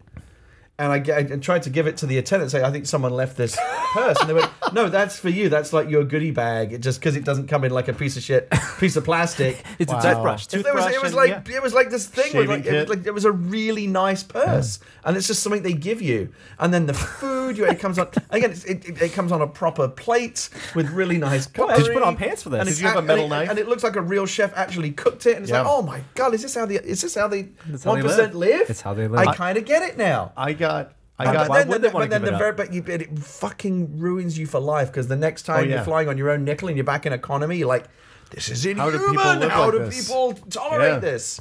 Because you've had that glimpse. I had a flight from Chicago to San Francisco one time that was continuing on to like Tokyo. So I got bumped to the front for that one, and I was like, shit, yeah, it wasn't even business. It was like full first class. What with the airline pod was and the whole that? thing. Yeah, either United or American. Okay. And like I had the pod that you flip the lid over the top and you can make it completely. So it's like 2:00 in the afternoon. Is it like a rollaway kind of thing? It's like it looks like a stroller roof, Right. Like it's like Right. a collapsing shell thing Rolly that comes right. over the top. so you have complete isolation. Total privacy. Wow. And So, you know- it's like 2:00 in the afternoon, and I was the only asshole up there that was like fully extending the. You know, I used all the Wow. amenities. Well, Amazing. I'm not sure we want to pull on that thread, but I didn't Anyway, do it. Look, I didn't do either anything that was actionable legally. That's Have either that's of where you we stop. played Star Wars Battlefront? I played a little bit. Yeah. Battlefront 2? I played the first. I'm like the first few missions into the campaign. So this is, of course, the other big in terms of video game news. Game came out last Friday, and on the day of release, before the reviews even hit, EA pulled the plug temporarily on the loot boxes. Well, just so the you clear, there was a microtransactions. staggered release on the Tuesday. If you paid for like the Elite Edition or whatever, you could get early access to it, and that's actually how they discovered that they were going to have a problem, was that the people that were in at the early access level on the Tuesday We're not spending the money. Within the first 24 hours, there was an absolute uproar. Yes. And by the Friday when the game was available to everyone, EA had already made a major change to how the in-game economy works. Right. They first lowered the prices. They had got it way wrong, and then completely taken it off. And some reports say that even on these, the board level of Disney reached out to EA CEO directly and said, "You got to fix this. This is making our games misstep. making our multi-billion-dollar characters look bad." So as you know, I have this regular gig as a co-host with Greg Miller on Kind of Funny Games Daily every Wednesday. And so I get to come in and talk about video games every week. And he actually pays me, by the way. Wow. That must be nice. Wow. And we've talked about this at length over the last few weeks because it's been the big story. And it's not just EA. I mean, I think it's got a lot of attention because it's EA and Star Wars. But this obviously, as I've said before, I think that this whole microtransaction thing where somebody, whether or not this is true, I don't know, but somebody in a position to know told me that this is how it works now, is that there's a target revenue that they have, not just EA, but other companies. I think it's different for each company. Yeah, is it called revenue ARPU? per user? Was it you that told me this? Somebody told me this. I've had this conversation with the same person. Basically, the idea is that any time a major game is released, by the time it's done, they want to have got $100, and this is just a number of $100 out of each consumer. Right. So the $60 for the initial purchase of the game, and then through DLC, microtransactions, loot boxes, whatever you want to call it, by the time they're done with you, they got $100 out of every person. So they multiply that target by how many units they want to sell. Yes. Yeah. So it's no longer, and I think it's going to be hard to turn back the clock. It's no longer just about here's your $60 game. Good luck, have fun. That is just for starters in terms of them trying to get money out of you. For so long now. Since the 360. Yeah, look, like they should be $80. I mean, they are $80. They sell a $60 version, an $80 version, and a $120 version. But again, even if they did that, they would still. If they said, "Okay, games are 70 or 80 now," but we're not going to try to nickel and dime you, they would still make less than the nickel and diming is working. Right. Take-Two did a big earnings call recently where they talked about how they're making huge amounts of money out of these back-end microtransactions. Like GTA Online is making bank incredible amounts of money. So this is not going to be stopped. So here's the thing. There was a really good post on Reddit from a developer who makes what I would call fair and good microtransaction games for mobile. And his whole thing was like, look, they flew too close to the sun with this, right? Because like on a good mobile game, you want to look for like a 5 or 6 conversion rate on people who put money in. Right, so when you're talking about a free-to-play game, 5 or 6%, a high rate is 5 or 6%. Yeah, because a lot of the economy here. This is true in mobile. This whole thing came over from mobile. Yeah, is that these free-to-play games, most of their revenue comes from the whales, right? The small percentage of people that will spend a lot of money. Right. So his point was, look, you can get away with this kind of aggressive monetization because the complaint was you have to spend X amount of $2,400 to unlock everything, or spend 2,400 hours to unlock everything, or like $600 or something. It was a stupendous amount of money, or an insane amount of time. And I don't think there's anything inherently wrong with giving players the option to spend money if they want to. The problem is it bleeds into the actual design ethic of the game. As soon as you incorporate economics and greed into your game design, it's really hard for the game design to retain its own integrity. And so what I think has happened with Battlefront and other games that are doing this is because they ultimately would prefer you spend the money than grind it out honestly. They make the grind so excruciatingly fucking hard that you'll just give in and give them the money. Just to put it in context, 2,400 hours, which is what people assumed the 2,400 hours would take to unlock all of the heroes and all of the in-game stuff. Playing 24/7. Yeah, playing 24/7. Right. I put 600 hours into PUBG, and I played an insane amount of PUBG this year. Right. Now, this is a game that people will play for 3 or 4 years if Battlefront 1 is any indicator. But like, I buy that game and I want to be fucking Darth Vader and Luke Skywalker. And if that stuff's all locked behind an incredible grind, like even a Call of Duty grind, it's like 50 hours to prestige once usually. Yes, right? Like that's not. This is unconscionable. I think as grossly embarrassing as it has been for EA, I do hope that they've learned a lesson from this, and other companies watching see this as a cautionary tale that you cannot take players we're not suckers, Well, and we will push yeah, back if you get too greedy. The point of it was that the point the Reddit post made was good, which was that this was monetized like it was a lowest tier mobile game. You know, your Clash of Clans or War of Battles or whatever the ones that are I get that when the advertised game on TV. is free, they got to make their money somehow. But they're charging it's a $60 for it premium too. experience. Yeah. So if you want to do that, then you have to open up the base level to everybody for $60 and then charge people it's for like going early to access. It's like going to Vegas and someone stuff. saying you got to pay $60 for us to even let you sit down at this slot machine, right? That's disgraceful. Yeah. Yeah. Anyway, last bit of technology news, a little bit of a down note. We have a tech shop here in San Francisco, and tech shop, We've been there. unfortunately, and we did one of our first videos there. They are shutting down. They are going bankrupt, and unfortunately, all the tech shops around the country are closing. What is a tech shop? It's like a makerspace. It's a member paid makerspace. Yeah, they had 10 locations in the U.S. You want to get access to laser cutters, CNC That didn't mills. work out? It unfortunately didn't work out as of November 15th. So last week, all of the tech shops are closing.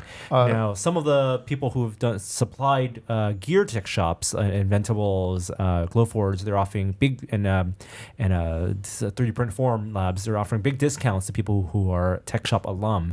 So there's a blog post on all those websites, Formlabs, Glowforge, and Inventables, if you want to see what type of discounts you can get. But it's kind of a bummer. This That is a business bummer. plan didn't work out. I mean, it seemed like a smart idea because the maker thing is so popular right now. Yeah. Not exactly sure why or what their business model didn't work out. What's part of the They had a big long post that explained the kind of they overexpanded and ran out of money and weren't able to secure new financing and had to shut down. The good news is everybody who has projects stored there, they've made arrangements, I believe, for people to get in and get access to their materials and the stuff that they left in the shops because you store stuff there often if you're doing big projects. That's right. But yeah, RIP Tech Shop was a good place. Yeah.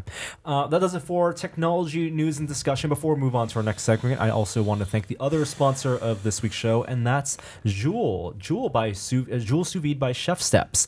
If you're planning a dinner party and you want a foolproof way to get your perfect meats, poultry, and fish, maybe for this holiday or even Thanksgiving, you can use the Joule Sous Vide, where every home cook can create chef-level dishes thanks to precise temperature control. The Joule makes sure your food will never over or undercook, so you're free to focus on your guests or while you whip up some amazing sides. There are over 100 recipes in the video-rich Joule app to help you cook almost every protein, from meat to poultry to fish to eggs or desserts and veggies and more. And if your guests are running late, the apps or your cocktails and apps are taking longer than expected, it's not a problem because the Joule is ready when you are and your food won't overcook. It can make perfect food every time for you. To get yours, go to chefsteps.com/Joule, that's Joule, and use the offer code TEST to get $15 off for limited time. Again, that's chefsteps.com/Joule with the offer code TEST. Joule as in like a unit of energy. Like Yes. as a unit of energy. All right, cool. You know what I like to make with my Joule? What do you like to make? Ice cream custard. Oh, desserts. No stirring. You're a I gotta desserts get guy. on this sous vide train. It's good stuff. Yeah. You'd love it. It's all super fiddly. It's right up your alley. Oh it- no! does an I app? thought the whole point was it's going to No, it's idiot really proof. easy. Okay, that's what I need. I need the idiot proof one. Yeah. And the videos are great. Let's go talk about VR. We'll play that a little bit for the VR. You don't have to cue me. I'm a professional. God damn it. The VR Minute. Virtual reality this week. So you have a regular Testing. VR segment. This week. What? Jesus Christ. Shit. Yeah, we Autoplays. Don't have to cue. You don't have to tell Will what to do. Don't have to tell Will. No. Yeah, we do a regular VR segment. Oh God. Jesus Christ. You get what you pay for. Let's Inception back up here. Let's not talk about VR. You guys playing VR? Will, of course, you're still working in VR all the time, every day. Every day. We make a cartoon in VR every week, man. That's amazing. Yeah. That is incredible. That's the future. It's live. We do it's a call-in show with a cartoon. And, Carl from Aqua you Teen. made some GameStop commercials. We made a series of GameStop commercials. We've done a bunch of other stuff that I can't talk about. But yeah, like we're like, I don't know. I'm really excited about VR. The hand controllers have worked out really well. I just pucks, the HTC tracking puck is finally available for sale in quantity. And they're doing accessory bundles if you Yeah, want. so you can get like a gun attachment. Yep. You can get foot attachments. There's a bunch of other things. But yeah, if you've been waiting for those, the handgun attachment, the pistol attachment, they have one for like duck season. I have no interest in that because that's the Vive controller. Look, I need something that's a two-handed thing with extra buttons. you want like the PlayStation thing. I want something that looks like, that I can use and play Onward with, or something with a two-handed assault rifle. So for me, it's more about being able to track torsos and feet, because that means that we can do fully articulate animation with less math. But yeah, for all intents and purposes, it's like there's amazing stuff coming in the next 6 or 8 months, which And I know everybody says all the time. Samsung, at their recent developer conference, just teased that their next step for mobile VR is a inside-out positional tracking with 6-degree of freedom motion controller. So basically, Vive type experiences, but wireless, just like Oculus is teased with their Santa Cruz prototype, except maybe next year. And Vive, of course, has their own 6-degree of freedom headset coming out in the Asian markets next year too. So there was some controversy about that in Daydream, because wasn't that originally supposed to be a Daydream compatible headset? And Daydream, no more Daydream. Daydream's gone? No more Daydream for that. for Vive. Yeah. There are 2 experiences that I think we should play in VR. We should get back in VR. Jeremy and I play all the time. Shore plays as well. But if you have an Oculus, we should play From Other Suns. Okay. From the Suns, it's like the Firefly game. 3 people have the control of a ship. It's FTL. Think of FTL with VR. Okay. So 3 people, 3 of us. That sounds great. Are co-captains of a ship. There are 3 of us right here, Yep, now. That's right. And we try to make our way back to Earth. We're making light speed jumps to other planets, to space stations, and then we can warp on the other ships and raid them. Are either of us Cylons?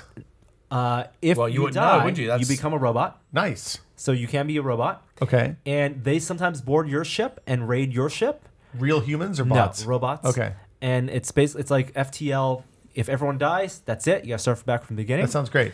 And has a little bit of Borderlands in terms of the loot is the weapons.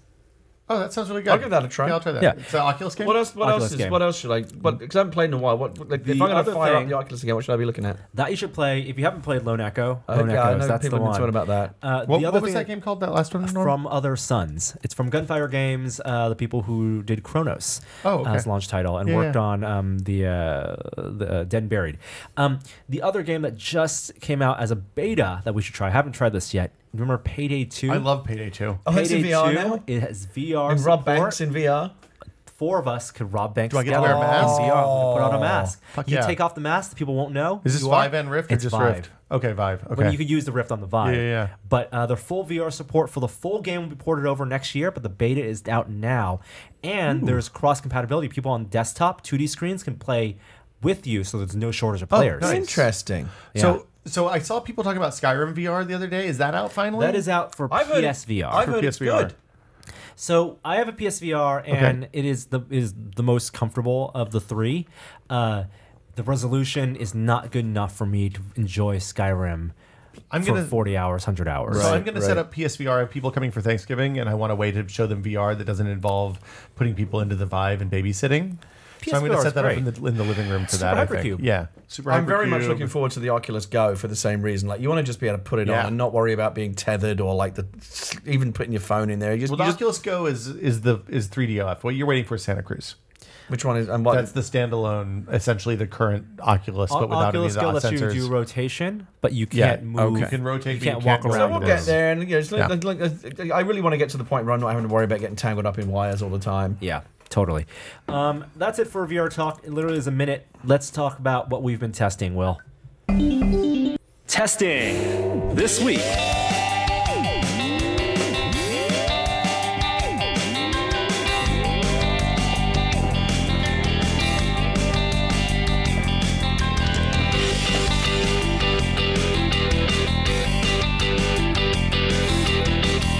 Hey, what have you guys been testing? Are these feel a little long? That one felt long. Yeah. It's a long podcast. Okay, fair. I mean, that's almost enough time that you could pee if you were already in the bathroom. It's 22 seconds. Or grab a Diet Coke if you really need to. The average length of time it takes a mammal to empty their bladder is 23 seconds. From the tiniest mouse up to the largest whale. I did not know that. 23 seconds. Wow. Did you learn that on Planet Earth too? No, I learned that. It wouldn't be a tested podcast without Will having his Cliff Clavin moment. That's the nicest thing you've ever said to me, Gary. I do want to talk to you, Gary, about the one big piece of technology, literally a big piece of technology that you've acquired recently. But first, let's acknowledge our fourth seat for the entire show. Jibo! Hello, It's Jibo. Jibo! Hey, Jibo. Jibo! Ignoring us. Hey, This, Jibo. can I just say, we were playing around before the show. This thing is a piece of shit. Hey, Jibo, Oh, there he is. make me a sandwich.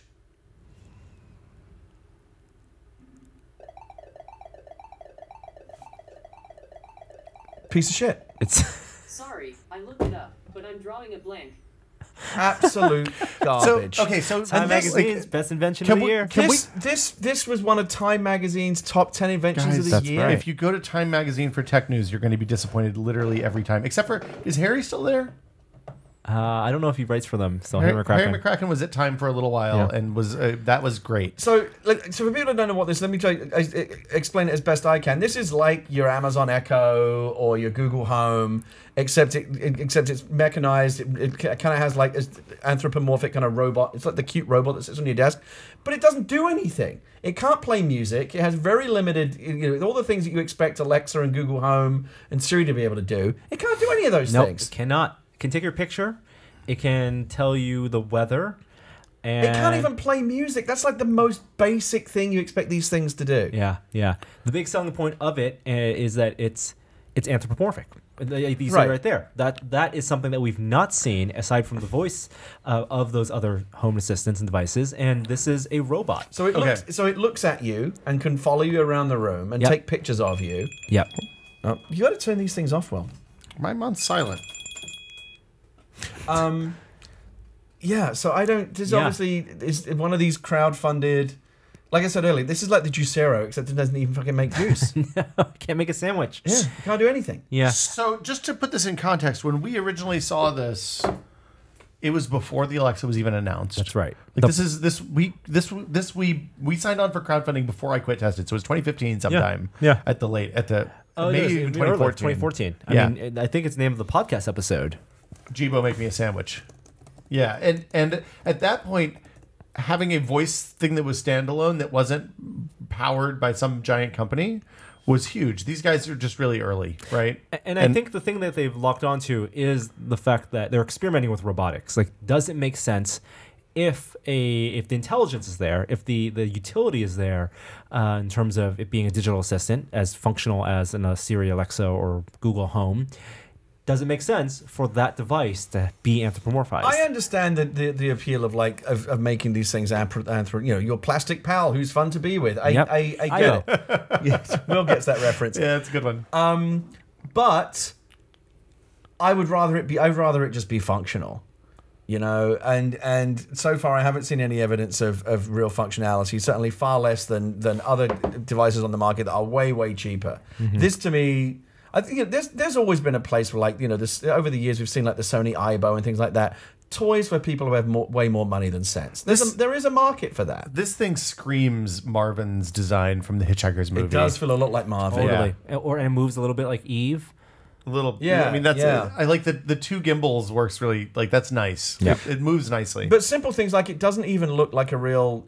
It's very obviously just a screen, right? It doesn't even look like a face. It Right. needs to be an OLED screen, so those Needs blacks to are be- real Yeah, The black. blacks And have to disappear. They need to not be Yeah. rectangle, not just be a 16 by 9 thing. Jibo, let's do a photo shoot. Hey, Jibo. Take a picture of us. A photo. You got it. Oh, here we go. Maybe you can give me a couple claps. Claps. For direction. Oh, okay. We're doing it real live testing, I guys. see you. Stay right there. Ready? 3, 2, 1. I bet this is gonna be a terrible camera. Our soul's in the machine now. All right, it took a picture. Yeah. Oh, it looks so sad. Now There we when we die, we go straight to hell That's right. because this machine has our soul. I wish Jibo could order me a sandwich at least. Like there's all sorts of services that will bring me a sandwich. It could totally do that. Sign it into Grubhub or yeah, something, and you're all Seamless Me, done. Yeah. or Caviar, Yeah. Grubhub, Food.net. Hold still. Oh my goodness. Jibo, Hey, put your Jibo. hand on top of it. Just tell it to shh. Shh. Hold. Just put your hand there. Just put. 2, 1. Oh my God, this is not a great advertisement No for this pictures, product. Jibo. No pictures. No pictures of Will Smith. Do you want to take another one? No, go away. I don't like Jibo Norm. And the voice doesn't sound natural. Yeah. I mean, like again, if you want it to feel like your buddy, have it at least feel, Siri is starting to sound better. The Google Assistant the voice is getting better. Yeah, it sounds great. This feels like a generation behind that. Here, that's exactly the problem, right? They designed this and pitched this and launched this in a time when there were not publicly available APIs to do all the stuff that we now take for granted as easy, courtesy of the Echo and Alexa and Siri and Google Home. And like if they had launched this a year ago, it probably would have come out about now. It would use Alexa and it would be super good. As it is, it's just a little sad. It's a novelty. Sorry, Jibo. Expensive toy. Reminds me of this 3Com Audrey. Yes. Oh yeah. Like other first But they got it on the techs. cover of Time magazine. People still are suckers for gimmicks, and so we'll see what Didn't happens. they put VR on the cover of Time magazine? They put too? Hitler on the cover of Time. Oh, that's not great. That's not great at all. Jibo is the new Hitler. Maybe that's No. We have enough Nazis. We don't Maybe need that's more. your We don't need to podcast make title. more. No, thank you, Gary. No more Hey, Nazis. one piece of technology that you have been using on a regular basis that I hear you're very happy with is your new TV. So I want to talk about it. I'm very happy with the new TV. Yeah, you got the LG C7. I've been looking at 4K for a while and didn't feel like the time had been right to make the jump because the content's just the same as it was with HD. You waited for the content to be there. You go to the store now, of course, and everything. The 4K transition has happened. Like even cheap TVs are 4K TVs now. You couldn't I bought the last of the 1080p's when I put a TV in my bedroom 3 years ago. Long-time listeners of the podcast will remember the kind of great TV hunt of whatever it TV was. Quest 2012. 2012. 2010. 2010. Really? So we had that 2010. TV. I've had that TV for 7 years. So we got Yeah, our man, it's time. Panasonic plasmas 7 years ago. I've got a Samsung Plasma. Samsung. And Yeah. you got the Samsung. That's and right. So, Had to be different. 3D 63 glasses inches. and all that stuff that ended up being a total bust. kinda like the Still a 3D. really good TV. Those Panasonic plasmas are tremendous. Does yours do 3D? Your new one? No, because none of them do. It's gone. What about all my 3D discs? How am I going to watch them? just watch the non-3D version that comes What with if I it? want to What if I want the minion's butt to pop out at me? You can watch in VR. Nice. There you go, which is even better. VR is the new 3D What everybody in a wants. good way. Yeah. So, I felt, do I really want to do it? I think it was like the Xbox One X that kind of pushed me over because that Yeah. feels like a big floodgate thing. Like now, proper games in 4K and it'll play the 4K movies. Again, you go to Target now and you see the movies out on the rack. The 4K versions are all there. Yeah. Yep. I feel like we had crossed some kind of Rubicon. So I did a little bit of research. I went to Wirecutter. I went to RT Ings, I guess is a Ratings. site. Ratings, but without the A. Yeah. Yeah. Now we're dropping A's. That's the new thing on the internet. So did some research, and that was the one that was recommended as the best one. And I felt a little bit because it's not a lot of change out of $3,000. I thought, bloody hell, Although if we go back 7 years, we I paid paid even more than that $2,500 for my a smaller 55. TV. And again, Yeah, you 58. can get a decent 4K TV for way less than that. But my thing is like if you're going to get the one that's going to last you and is going to be good. So I dropped the better part of $3,000 on this TV, and right to the last minute, I had like real buyer's remorse about it. But then I got it set up. Beautiful. Mounted on the wall. Mounted on the wall. Video games in 4K on the One X look phenomenal. Go away, Jibo. Fuck off, Jibo. Put your hand on top. Just rest your hand on top of it. Tell it to shh. Just pull the plug out There of the you damn go. thing. There you go. There you It's go. Go to purring, sleep Norm. now. This is Go to fucking sleep Still now. awake. terrible. Go to sleep now. Oh my god. All right. So you're enjoying the hell out of it. I It's watched lovely. some Planet Earth It's 2 lovely. on Yeah, it. you came over and looked at some Planet Earth 2 in It was- 4K. I Stunning. You know what? Going to the movie theater, I saw Justice League in not Dolby, not HDR. It looked darker to me. I Well, I mean, wanted those some movies HDR. are dark. They're color timed dark to begin with, right? I came over to your house to watch Planet Earth, and we had massive problems getting the Xbox One X to play discs. Oh, so that turned out to be a bad disc. Oh, really? Yeah, Oh, I figured that out. fingerprints or something? I don't know what it was. It was just a dodgy disc, but no, we've never had that That problem doesn't seem again. good. So I've never video had a bad sources, disc before. video sources, Really? it You seems never to be had an a bad issue. disc? I mean, I've had them scratched up, but not like out of the box bad. I don't know what it was, but as luck would Okay. have it, I had a backup copy of Planet Earth, and that one worked, and everything Okay. else has worked. So the state of 4K HDR, content-wise, Pretty is good. there enough 4K HDR content to make this TV purchase Well, justified? everyone has to make their own decision based on if they can afford it and how excited they are about it. I felt for me, the tipping point had arrived. I think everyone else has got a different tipping point, but I feel like I feel like it would arrive. It could have arrived several months ago. If someone else had this TV, I'd have gone over and said, "Oh my god, okay, yes, I have to have that," because you don't appreciate, especially on a really phenomenally good panel like that LG OLED panel. everything is just night and day better. Like, just incredibly good. My wife, who is usually like the hey, we don't need to buy a new TV, went over to your house and saw that TV. Was like, we got to get it. We got to start talking about this TV thing. It's time. So did you size down on that one? Because you had the big No, boy. it's the same. It's 65. well, in a way, yes, in a way, no. It's a 65-inch screen. I think anything bigger than that, there's a cost curve that starts to go crazy up as you get over into Kevin 65. Smith territory. You can get like a 77-inch version of it, but it's like 10 grand. That seems like a bit much. So It's only 1/25th of a Tesla the Roadster, same though. size panel, but going from a bezel that was like 4 inches thick to like a quarter of an inch thick. So it feels smaller. Also, it's close and to the wall too. And so we had it mounted on the wall because I didn't know this, but it's very nice. When you buy the TV from Amazon, they throw in the guy comes to your house and professionally He just does it for you? puts it on the wall for you. He drilled holes in the wall. way and better than me coming over and doing He did in-wall cable management, all of that Nice. stuff. Wow. I gave him Nice. a nice tip, but like it was Amazon paid How much do you for. tip the cable guy? I gave him $40. Seems pretty good. Yeah. It was a $150 service that Amazon threw Yeah. in for free. Well, I mean, it and he was was a really nice. He was $3,000 TV. helpful, and I went back and forth on like how I wanted it mounted, and I was kind of a pain in the ass. And he was very patient with me, and so when we got it done, I can't imagine you'd gave be a him- pain in the ass. And the Shocked. TV, it's one of those things like it's a gimmick. Like you only appreciate when you're around the side of it, but it's thinner than my phone. This panel, Yeah, it's it looks very ridiculous. small.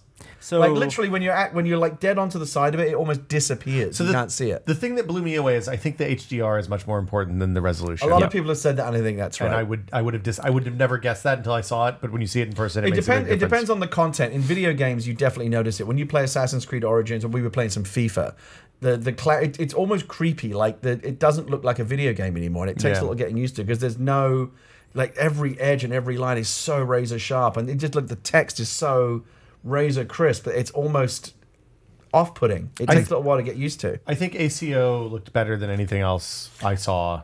Like in terms of the lighting and that world moved really well. I think if you wanted to say what are the things that you would use to show this off on the video side, it's Planet Earth 2. That's the show reel. What about Wonder Woman? Did you watch Wonder Woman? I didn't look at well, and I don't. Again, I think if you want to get the best version, you need to be looking at it off a physical disc, but there's no compression at I all. have the physical disc. Well, you also have Apple TV, and there is 4K HDR in Apple TV. And that they need to work on because right now a lot of AV nerds are unhappy about that because it forces everything into 4K HDR, even content that's not authored for it. They're issuing a patch that's going to fix that, so it'll dynamically switch modes based on what the content is telling the box that it is. Right now, even content that's not in HDR, Apple TV is doing something where it's forcing it into HDR. Exactly where you push the gamut up or something. Yeah, so it just everything is like super bright contrast, but sometimes it looks like colors are burned out because the content's not been authored for it. But it looks incredible. I would say on the video game side, if you want to show it off, Assassin's Creed Origins, Madden, which is not the kind of game I would play, but again, it looks like you're watching a game on TV. It's ridiculous. Right. And probably the Forza 7, which is again not my kind of game, but and then even to some of the stuff that you're getting for the 1X, the higher frame rates, Halo 5 in 4K at 60 frames a second is ridiculous. It looks really good. Yeah. Looks like a PC game. Yeah. But without any of the hassles that accompany playing on a PC. Yeah. Which is nice. So I'm converted. I'm a 4K convert for sure. Any Black Friday deals you guys going after? Aside from TVs? I got big plans, man. I got a new pair You're of... going to throw some elbows at Walmart on Thursday afternoon? Look, man, I've been thinking about this for a long time. You're a big guy. I feel like you could probably knock down some old ladies. Look, I've learned a lot of shit playing PUBG this year. That's right. I got this under control. circle is Like, gonna take be my smaller. cast iron The pen deal in there and circle. just wreck some shit. Hide behind the boxes of TVs and wait for someone to come along. Deals only are in this aisle now. So what do you think? What deals are you I'm looking for? gonna put on my track pants and a sweatshirt. I'm gonna eat a piece of pie for breakfast. Okay. I'm gonna have some turkey for lunch. Probably gonna watch some football. I'm not gonna leave the house. Wow. That's my plan. All right. And I'm also not gonna look at my phone because then I'll buy a bunch of shit I don't need. So you're not even looking for cyber deals? Because there are some good deals. Look, I'm not interested in your Cyber Mondays. Every day I is love Cyber it. Monday in my Well, world. now man. Cyber your own Monday Smith. now is like Cyber Month. We're They all start it Smiths. 2 weeks ahead of time. This is a $40 T-shirt, Norm. Amazing. Will, I forgot. Will's wearing a T-shirt. For those of you listening to the audio, it says "We are all Fucking Warner Smith," Brothers. and in Joey- the bottom it says "Be your own Smith." We're at. And this is a $40 T-shirt that It we might have bought, been $50, but it was expensive. that we bought on the Warner Brothers lot. Joey walked up to me in the Warner Brothers gift shop and was like, "Look, you have to buy this." What's it in reference Who to? fucking knows? It's some Never follow. Warner. Is Be your own yeah, Smith. be your own Smith. And oh my god, Joey's like, "You have to buy this." I got to the cash register, and they were like, "It's." I had a Central Perk mug for my wife, who's a Friends fan. and this T-shirt, and they were like $65, Thank you for qualifying please. that. The trick is to find someone at Warner Brothers who'll get it for you on their employee discount. Well, that would have been great to know before I walked up there and she shamed me. I was like, I'm actually not going to get this. Once you're at the registry, you can't back out. I mean, I guess I could have. you can. I could have. But, I wasn't sure whether it was they didn't have anything. I've taken things to the register because it wasn't priced, and when they That's tell fair. me how much it is, I just Yeah. take it back. That's fair. Anyway. You looking for some deals, Norm? Yeah, what are you going to get? I'm probably gonna rebuild my PC, so I'm looking for a new computer case and probably some memory. I love- some DDR4. And I are want you 32 going to gigs. look for any 4K TV deals? I will be looking for. I'm really sold on the LG. That LG's, I've seen it as low as like 26. So as we said before, the one that I got is called the C7, which is the 2017 model. The B7, which is practically identical. And, Yep, same and panel. if I could go back, I might look at getting the B7 and just saving some money Yeah. because it's the same panel. It's a slightly different bezel. Doesn't have a component in, but who the fuck uses component? Nope. It's nice to anymore. have if you want to plug in your GameCube. Nope. Do not care. And does Okay. not do Or Dolby Wii. Atmos decoding. And it doesn't do the Dolby Atmos decode. But On again, the there's TV itself. very But you little can do that very- on a receiver. You can do it Again, on the very receiver. little content will Yep. author for that. So that's $500 difference. I So might it's go for that. $2,200? 400 difference. 20. You got 22, you can get 23? it for $2,200 on like Newegg and $2,300 on Best Buy. And that's a pretty good deal. Yeah. I mean, it's $2,000 for a TV It is still. a lot of money. Well, says everyone here who just spent over $1,000 on a phone. And then the other thing, I never. I just spent $1,000 on a phone. The one other thing I will say for the LG that I really like because I never had this experience before. But all these TVs now, the smart TVs come with all the inbuilt apps. Yeah. The remote has like a Netflix button right on it. Those apps are usually really shitty. You wouldn't want to use the ones built into the TV. You plug in an Apple TV or an Xbox or a Roku or something else, Fire Stick, whatever. The ones on the LG are actually really fucking good. And they're fast. And like we increasingly when we're watching Netflix or Amazon or Hulu or whatever, there's all kinds of other apps. YouTube TV is on there. The TV is the only thing that's on because the apps are fast. They switch immediately. The interface is really good. There's actually a really wide range. Everything that you would want to be there is there. Hulu, Netflix, Amazon, like Sling TV, YouTube, Google Play, Vudu, all those apps that you would want to have are built into the TV. They're, if anything, faster than a lot of the apps on secondary boxes. So we just use those, and they're great. So I cut the cord. I cut the cable. Yeah, good for you, man. That's right. I'm looking into I'm that. Comcast free now. I'm out of the loop. Congratulations. I'm got AT&T fiber, gig up, gig down. Wow. Gigabit. Gigabit life. Gigabit is where Fast it's enough at. to the internet is as fast as going inside my house now. Mm-hmm. And I switched to YouTube TV. So we're trying YouTube TV for a month. We're going to try Hulu TV for a month. So I've been trying Try the YouTube lives. TV. I really like it. It's really neat. It doesn't have everything, but it has enough. I wish it had Turner. If it had Turner stuff, it would be perfect. So you and I talked about this. We looked Yeah. at YouTube TV, and YouTube TV doesn't have a couple of things that I would like it You're to missing have. Hallmark. Doesn't have Hallmark, especially this time of year, the Christmas Yeah, no, movies. it's You've got to have important. the Hallmark Christmas movies. Yeah. And then I looked at Hulu TV, which actually ends up technically cheaper because it's around the same price as YouTube TV, about $35 a month. But it also includes the regular Your Hulu, Hulu, $12 yeah. a month I already pay for. Yeah. So I'd be saving $12 a month. But it doesn't have the CW. That And my is wife likes her Riverdale. look.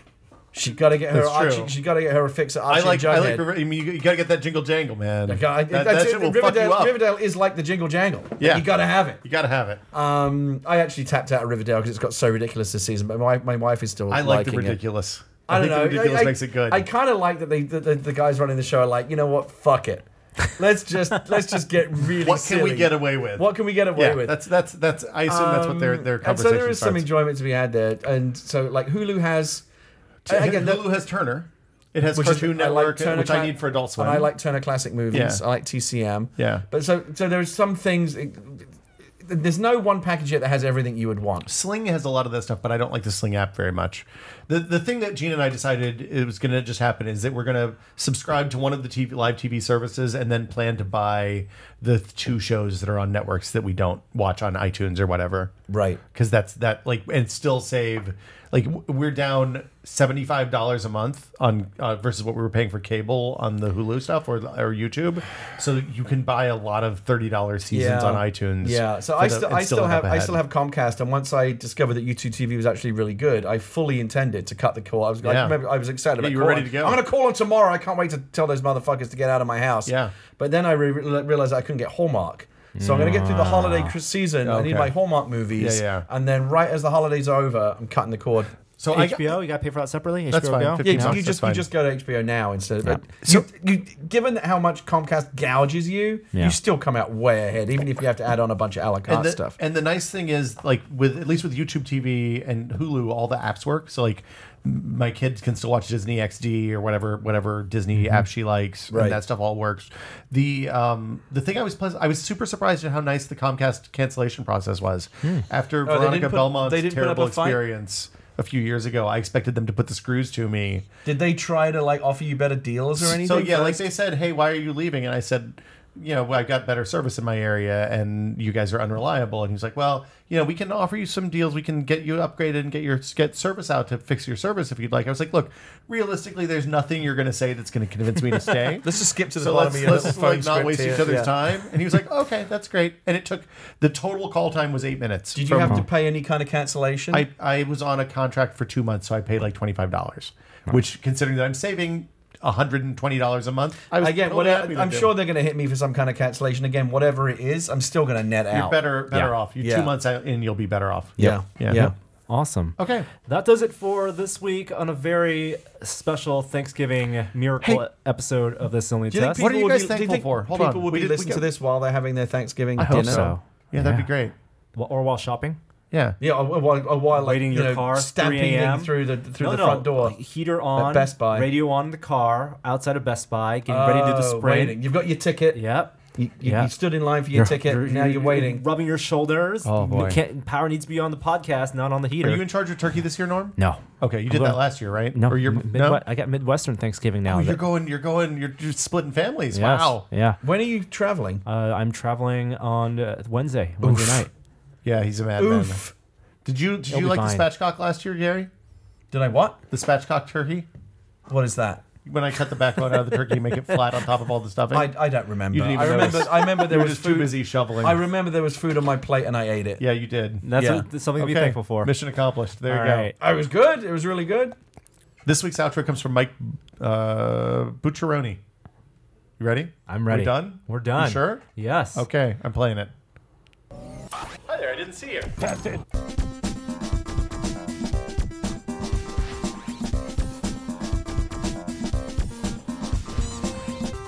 Birth of a child, forget it. Here's your moment, Will Smith. That jingle actually did take me right back. That was very nostalgic. That one's straight back. Bum, This is when we bum, used to have the good bits after the show. We'd talk about raccoons and stuff. You know what? We front load all the bullshit. Did you ever take your kid to do Jedi Training Academy? Yeah, she did it. Really? Yeah, Did you I do the video of thing? it. Did What you do you teach her to kick Darth Vader in the balls? She fought Darth Vader with a lightsaber. Yeah, but you said you were going to teach her to wreck Darth Vader. Like, for real. Like, walk up and just punch him right in the sack. no. There was a bit. Was there? Yeah. Maybe when she goes back and she's a little bit older. She was too little to like really fully understand the context of it. Yeah. But she had a great time. It used to be when you searched Gary Whitta Star Wars, that was the first thing that came up. I remember. Well, after I got it was announced that I was working on Rogue One. Yeah. A lot of people they dug up all kinds of stuff, including Jedi Training Academy. And I remember thinking, oh my god, a Lucasfilm gonna freak out over this? But they thought it was hilarious. I'm sure. It was a pretty funny Yeah. bet. Yeah. Oh, it is hilarious. It is. It is. Are either of you going to take your kids to the Star Wars Hotel in Disneyland, Disney World? I'm when that not in opens? the 1% enough to afford a Disney-themed Star Wars hotel. Yeah, that's. I want to go, but again, my kid is not yet really that into Star Wars. I think it's going to take a couple more years before she's like Well, fully. it'll be a See, couple my more years before it daughter opens. is like, she started asking about it again. Like, we watched New Hope ages ago, and she's like, Dad, can we watch Star Wars again? I'm like, yeah. Yeah, she's asked a couple of times. You have a general sense for like what kind of stuff is We're not your going to kids do are gonna Empire be into. for a while. Well, yeah, for sure. I mean, what with the hand lopping off and the Luke, I'm your father, and all that business. Yeah, and even the first movie, for little kids, has got some pretty scary stuff, Yeah. like the interrogation droid and Well, honestly, the scariest part is the cold open when Darth Vader lifts up Captain Antilles and yeah. fucking cracks his trachea. yeah, That she did not like that. yeah. All right, I'm hungry. Let's Yeah, go. bye guys. Bye.